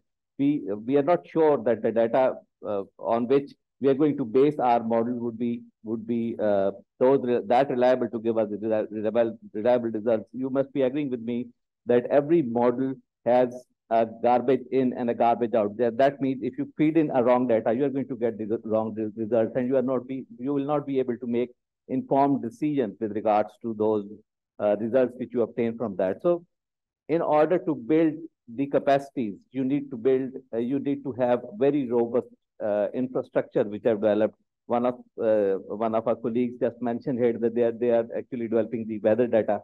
So we can obviously rely on that weather data for our future prediction with regards to the mitigating climate impact. So another addition would be even if we have a lot of modern technologies and modern tools, the major issue would be the technical capacity to handle those tools. So we need to build our capacity with regards to harness the technique into a positive way. We need to do it in a very faster pace, because AI is developing at a very faster pace. We need to keep up to that pace to develop our technologies, because even if we acquire the internet, the latest technologies, we have a lot of information with regards to AI. We have a lot of information with regards to the potential of AI. But as far as we don't have the capacity to handle that, AI will not be able to actually take the advantage of that. As Taha just now spoke about the supercomputers or the computing abilities of Pakistan. So we have to actually enhance those in order to be able to match up with the international developments which AI is actually causing that. Secondly, would be the policy implementation. One of the listeners or participants asked about we have a lot of policies which are available in Pakistan, but the issue comes to the implementation part of that. And in order to implement those, you need to have the experts, or you need to have the technical expertise to handle those policies in true letter and spirit. If you keep the right man at the right job, then you will be able to gain the result from that one. Besides that, we can also use the modern technologies, as our colleague was mentioning with regards to the traffic management is concerned. You can always take into account modern technology with one of them being nanotechnology. You can use that nanotechnology materials because it has so vast applications and it has so vast changes with regards to with regard to a little change into its morphology or its properties, that it is very difficult to be comprehended by human beings. So by incorporating AI, we can always come up with the optimized materials.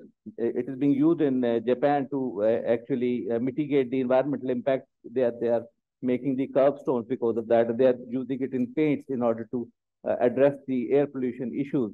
So they are very vast opportunities, but we should be able to actually, we should be in the mindset and we should be aware of those risks and we should be able to harness those technologies in a more positive way. That it goes into the hands of our adversaries and it is being used into our disadvantage. We should be able to build our resilience with regards to facing those challenges in future. Thank you. Well, thank you so much, sir. You rightfully mentioned we need more green skills to move towards low carbon economy. And this actually comes to my next question. I want to ask Adnan towards you because this is specifically relating to those initiatives, those successful cases like yours, Weather Valley, might be replicated to scale up private financial flows for climate action, particularly in the emerging carbon markets of the developing world, like we have in Pakistan. So. About 2 years at Weather Valley is that multilateral organizations need to be exactly that. They need to be multilateral, right? When you look at most of the funding that comes in from these multilateral organizations, they either come into the public sector or they come into NGOs, right? Very little of that actually finds its way to private sector organizations, which can play a massive role in creating or catering to most of these climate change initiatives, right? Take the example of GSMA. It's an international fund. Weather Valley just got awarded the fund of about 200,000 euros. And within 18 months, we've used that to help deploy weather stations across the country. Now, put that money in the hands of a government organization and tell me how long it takes, right? It's not that they can't do it. I'm sure they can. But the time it's going to take for them to do it, the managerial skills that are required to roll out, or just the desire corporate organizations have is probably unmatched by government organizations or public sector organizations, right? So that is something that we really need to think about in terms of multilateral organizations. The CEO of World Bank was mentioning something to this effect that climate change is a mammoth task, right? It's a mammoth task. So if you're going to expect only one sector, which is the government sector, the public sector, to take care of it, no, it's going to be very hard and very challenging. Unfortunately, we as a society also, if we talk about individualism and collectivism, we're kind of confused, right? So things that are supposed to be individualistic in nature, we tend to make them collective, right? So climate change, your responsibility. Why don't you do it? That piece of trash I threw out my car, not my headache. I'm absolutely fine. Why don't you do something about it, right? So we get collectively we start looking at individual problems, right? And it should be the other way around, right? We should be collectively thinking about collective problems, right? Things that affect us on a broader scale, on a greater impact level of scale, and get out of that individualistic mindset of what can I do, right? Count the number of initiatives taken by the government at a policy level. One of our colleagues was mentioning with you, massive. I'm pretty sure a lot of policy level interventions, a lot of policy level management, but most work then trickles down to or stops at the contractual level, right? Where it comes for the actual implementation. So take a system bada popular hai hamara, right? So we can probably hand it off to someone, but probably not even check, control, manage how things are going, what the bidding process is, how it's managed, etc., etc. So at the end of it, most of the money that comes in through these multilateral organizations or these financial institutes boils down or gets spent in the process itself rather than translated to actual benefit for climate change, right? And that has a lot of impact and implication. What that means is the private sector then has to constantly look at funding, raising funds, sourcing, seed rounds, etc., to generate the amount of resources that it's required to produce these changes, right? And that gets very hard for startups, young organizations, or smaller scale organizations to then manage. So we need the collective support generally across the board. And as you said, replicatable. Globally, generally the success has come from public-private partnerships, or PPP as we call them, right? So that's something that's really important. If I count the number of times a multilateral organization has reached out to us or a government level body has reached out to us, that's probably near zero, right? So, and we're a pretty important stakeholder in generating weather data and then using that weather data for the country. Right? So there are no forums, there are no grants, opportunities for private companies to partner with the public sector. Sure, if you know somebody, you can probably get your foot through the door. And if you know somebody's uncle and uncle, you can probably get the project as well, right? But the challenge comes in having institutionalized ways to disperse that finance to the private sector and build relationships, public-private, to deliver on these models. So that's... Yeah, I think that is very important when the public sector invests in the private sector to build those interlinkages and developments. Just for the understanding, the meteorological department of UK is the world top met department in the world. They actually have the finest supercomputers, and now they are investing like 1.2 billion pounds into that kind of facility, which could be provided to private sectors like the airports and all the service sectors. Having said that, this comes to my last question, which I want to ask, Andrea, if you can answer this, what are the key steps that we can take to process climate-related reforms that affects across multilateral organizations and developmental banks like international banks, as you're doing in the UK? What could be done in the developing states like Pakistan? Thank you. Yeah, I think as was being discussed right now, I think one of the key components really is partnerships and collaboration. I think there needs to be collaboration, as was being spoken about, between the public sector and private sector, and with governments as well. There can be collaboration, even between multiple countries. So, for example, lately there's been developments such as things like the Just Energy Transition partnerships, where you get, countries collaborating with each other, creating these financial flows for climate action. And then, there's a lot of other capacities that need to be built here. So you need to make sure that you have your policy aligned with those, that are outlined, for example, in the Paris agreements and at the annual COPs. And you need to continuously build the capacity to actually implement these policies, to have the technical knowledge and the usage of these tools that can actually lead to action, and continuously have this shared knowledge base.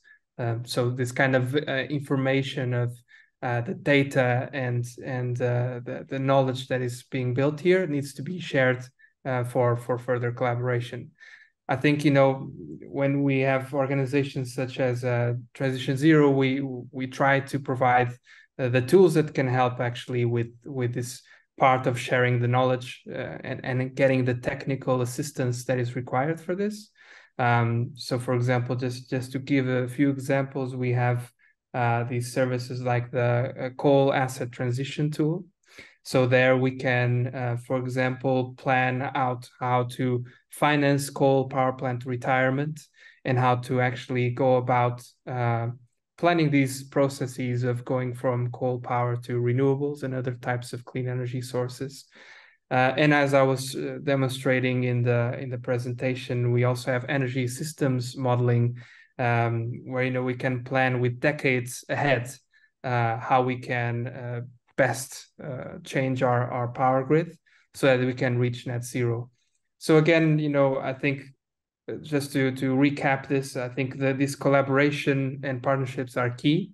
And then we have the part of transparency, open data, and these kind of collaborative tools, I think are some of the keys to lead us to net zero.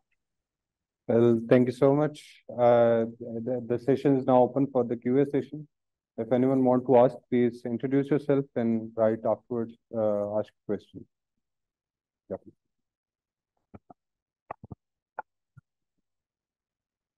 My name is Vardha Kapoor and I'm undergraduate student of International Relations at National Defense University. There is much debate about how AI technologies are being exploited to spread climate misinformation. So what possible steps need to be taken to minimize the risk of climate misinformation by AI tools? Thank you. Well, you want to point someone who can answer it? Anyone could answer it. So experts, please.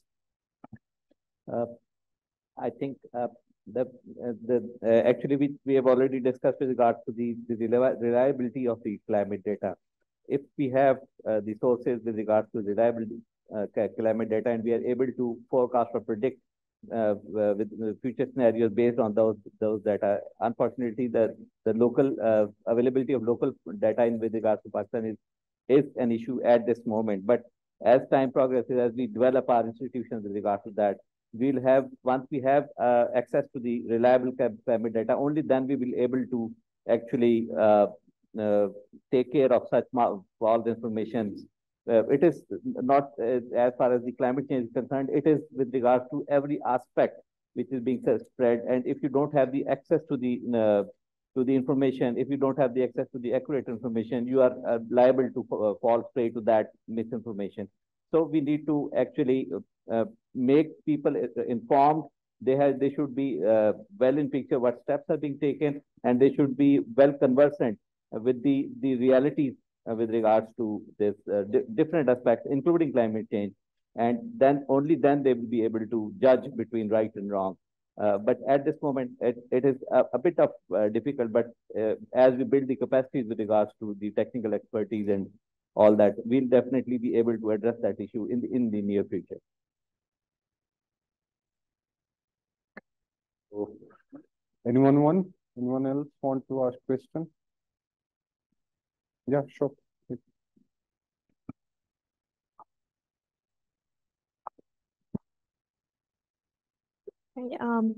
Thank you. My name is Hamna Hafiz, and I am an undergraduate student of public policy at the National Defense University. So my question would be that since we're all aware of the fact that artificial intelligence is still a very developing technology, and there are a lot of aspects to this technology that we're not really aware about. So in terms of climate change and how you talked about urban planning, and in the development sector, we need to sort of, slow down and go towards the model of regrowth. What if this technology that we're sort of, since we're aware that AI is here to stay, and we were looking towards strategies to use it with to counter the effects of climate change. What if the technology in itself, some aspects of it that we may still have not uncovered, actually end up contributing more to the problem at hand? So how do we mitigate that, and how do we look towards that for a sustainable future? Yeah, so I can take this one. So we've reached a point in AI development that there is already a lot of advanced technology. So we are not at this point, especially in Pakistan, where there still needs to be a lot of application for it. We're not at a point where we need to be concerned about how much more advanced AI can be, but rather it's more about where and how we can currently use it in its current form. So we are already very behind. Even if we're not even talking in comparison to developed countries, even if we talk about our own neighbors, China has taken a massive lead on it. We already know this with their smart cities and their massive experimental sites.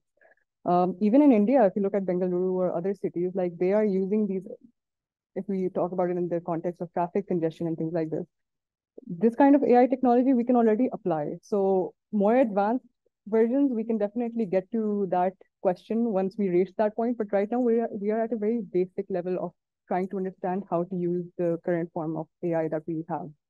So that's where we stand currently.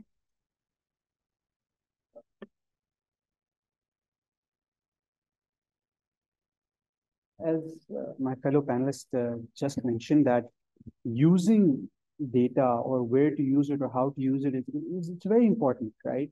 Talha also mentioned something by the name of nowcast. Right? Let's take an example of that, and let's take a use case and let's talk about that.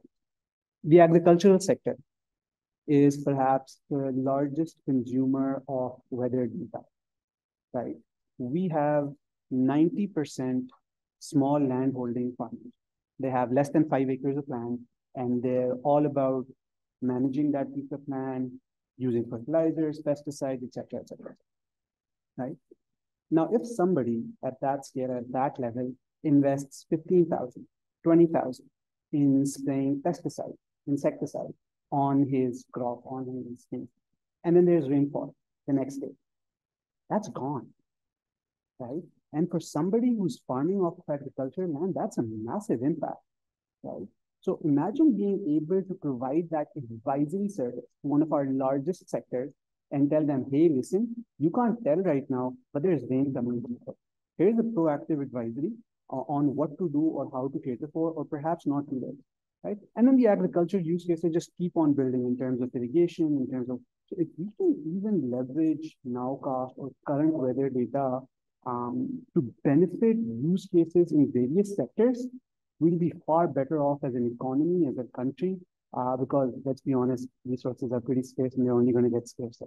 So being able to utilize that and mitigate the impact climate change has, because that's a big aspect as well. Mitigate the impact that has on your daily life is very important. So, yeah.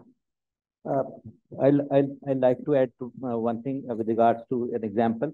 One of the a local exporter with regards to export of mangoes is concerned in Multan. He is using this advisory services with regards to when to water those plants, when to give certain pesticides to those plants, and they actually have increased their yield they have increased their yield significantly just by manipulating that water availability, by manipulating that pesticide applications, just by manipulating certain small level intricacies with regards to planting that crop. And they are actually gained with regards to the economic aspect of concern. They have gained with regards to the saving of water that's concerned. So we are using it to some extent, but that's not enough at this stage. Okay. The last question, if anyone wants to ask. Okay.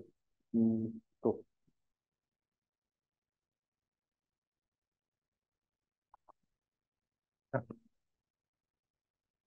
Okay. My question is about though AI is beneficial, but I'm concerned about its dark side. Like there are some AI tools that can generate your voice, that can generate your face and change the lip sync and change your picture, the background. These kind of things can be used in a very low level crimes to on a very and a civil persons, right? So I think it will increase the crime rates as well. How we can use AI in a very beneficial way that we won't increase the crime rates through it. So yeah. Okay. So could you add the question? Or we will answer it afterwards.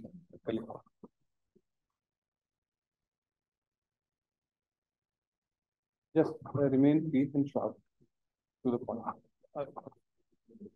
I'll try my best, sir. Sir, you talked about the public-private partnership and that most of the investment goes to the public sector and the NGOs and nothing goes to the private sector.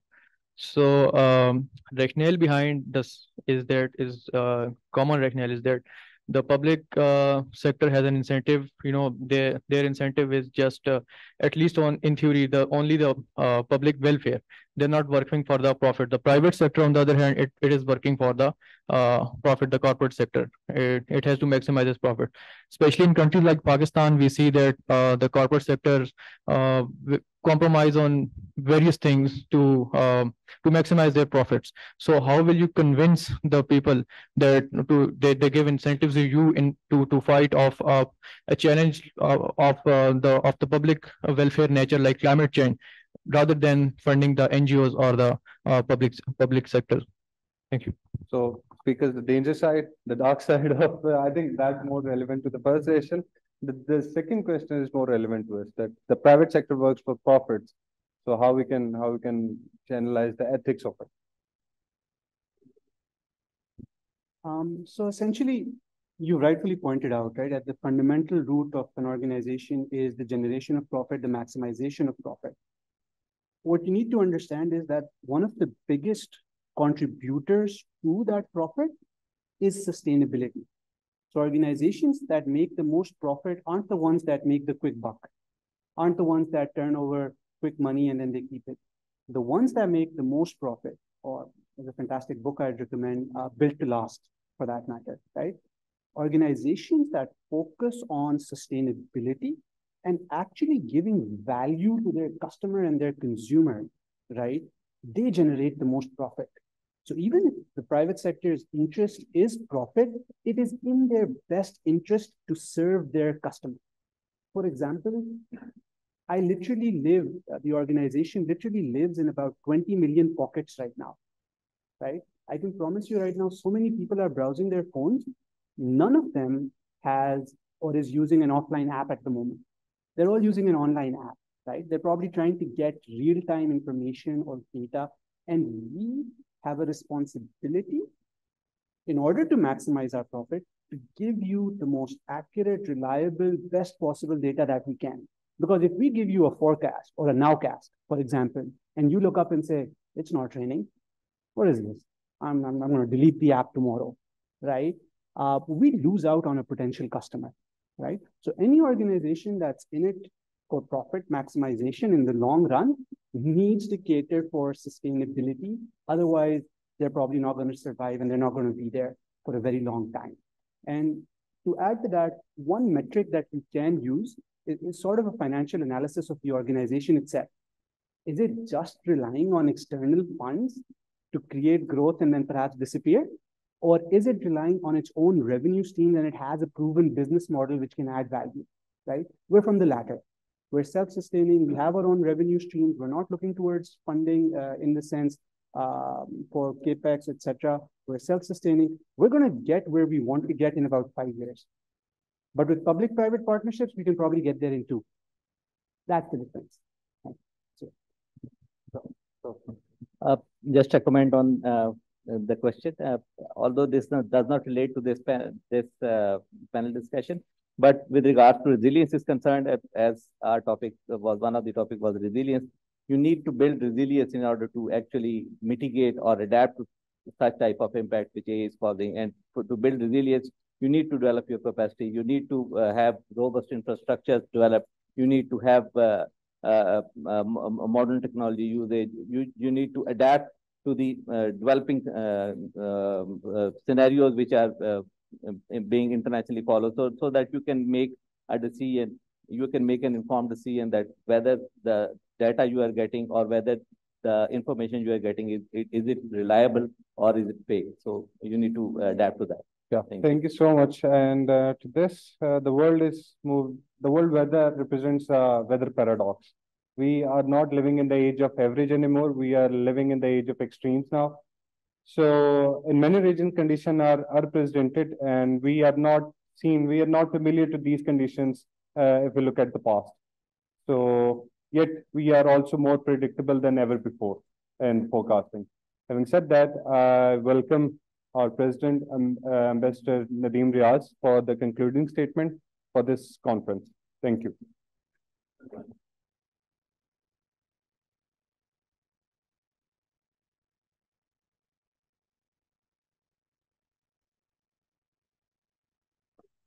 Bismillahirrahmanirrahim. Assalamu alaikum and good afternoon to everyone. It has been a fascinating day of discussion on AI and then on using AI for climate change.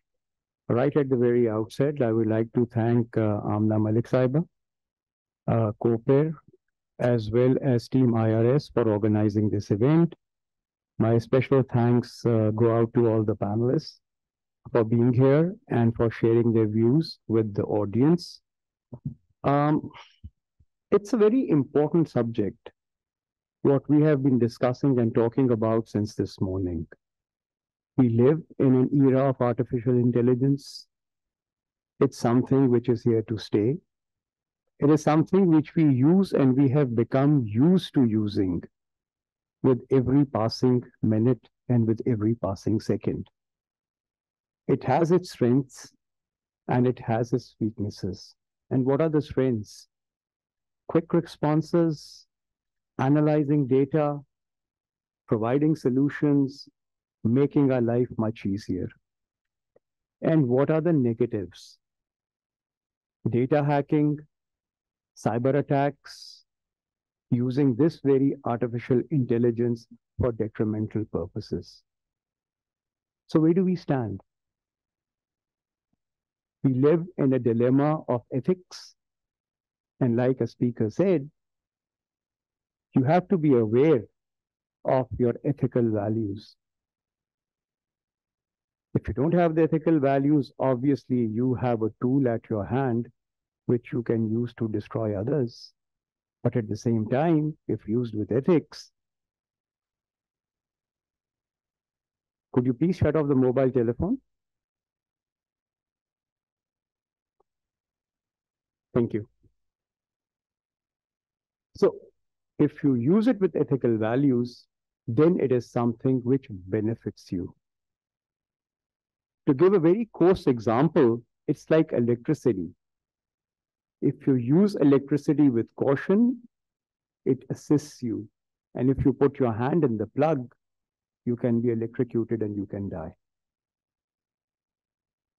So the choice is yours. But the most important thing is you have to be aware of what you are dealing with.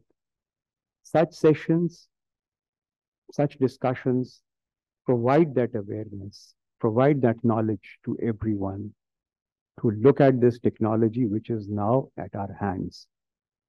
It can benefit us in the field of security, in the field of medicine, in space, in agriculture,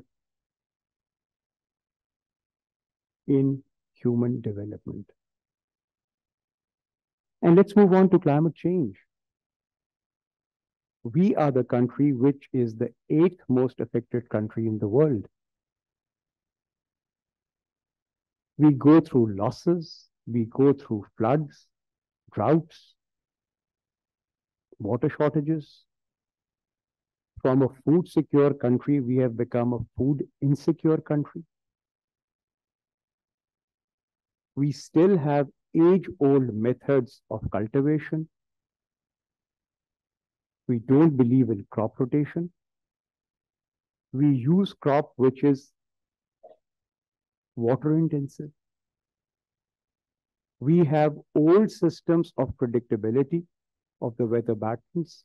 So the net result is that we are unplanned and we are not in a position to tackle the harmful effects of climate change by and large.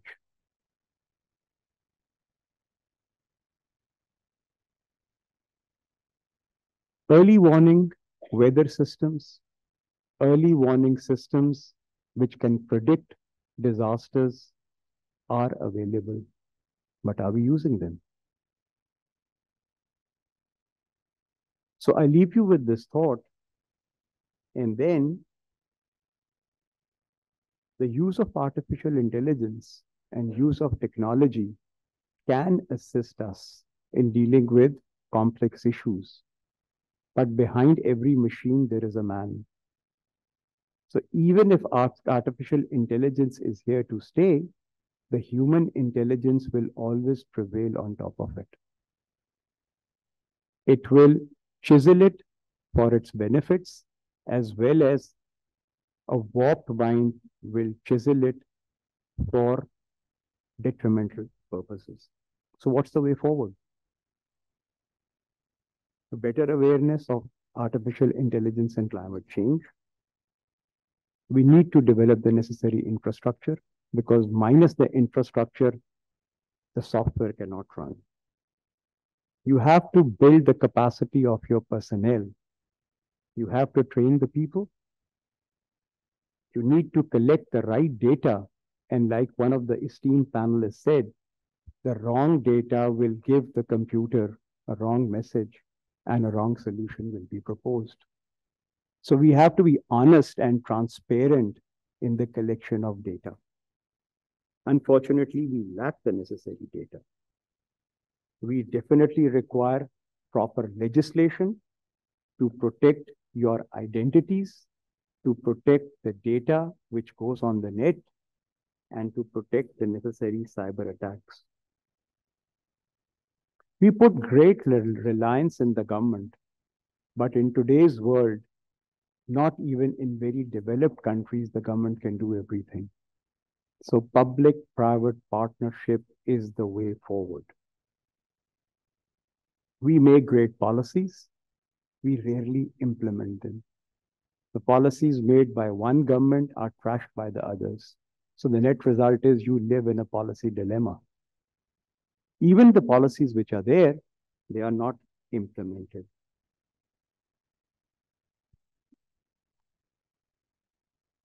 International collaboration, absolutely. No single country can either battle climate change or battle the ill effects of artificial intelligence. But there need to be a set of rules and regulations. There need to be some mechanism to take things forward. I couldn't agree more with the fact that funds are always available. They are misused. You get funds for a particular project, a quarter of it is spent on buying fancy vehicles for the project directors. So the net result is very little funds go to the actual implementation of that project. Unfortunately, or for reasons because we are in a particular region, we are a security-oriented state. Security is given preference on the altar of developmental things which are required in this society. We need to improve our agriculture. We need to plan our cities. We have to provide good medical facilities. We have to have better weather forecasting. And all this can be made possible with artificial intelligence combined with, I repeat again, combined with developing the capacity of the people, of you young people sitting here, to use it for the benefits for yourself and for the country. Thank you very much.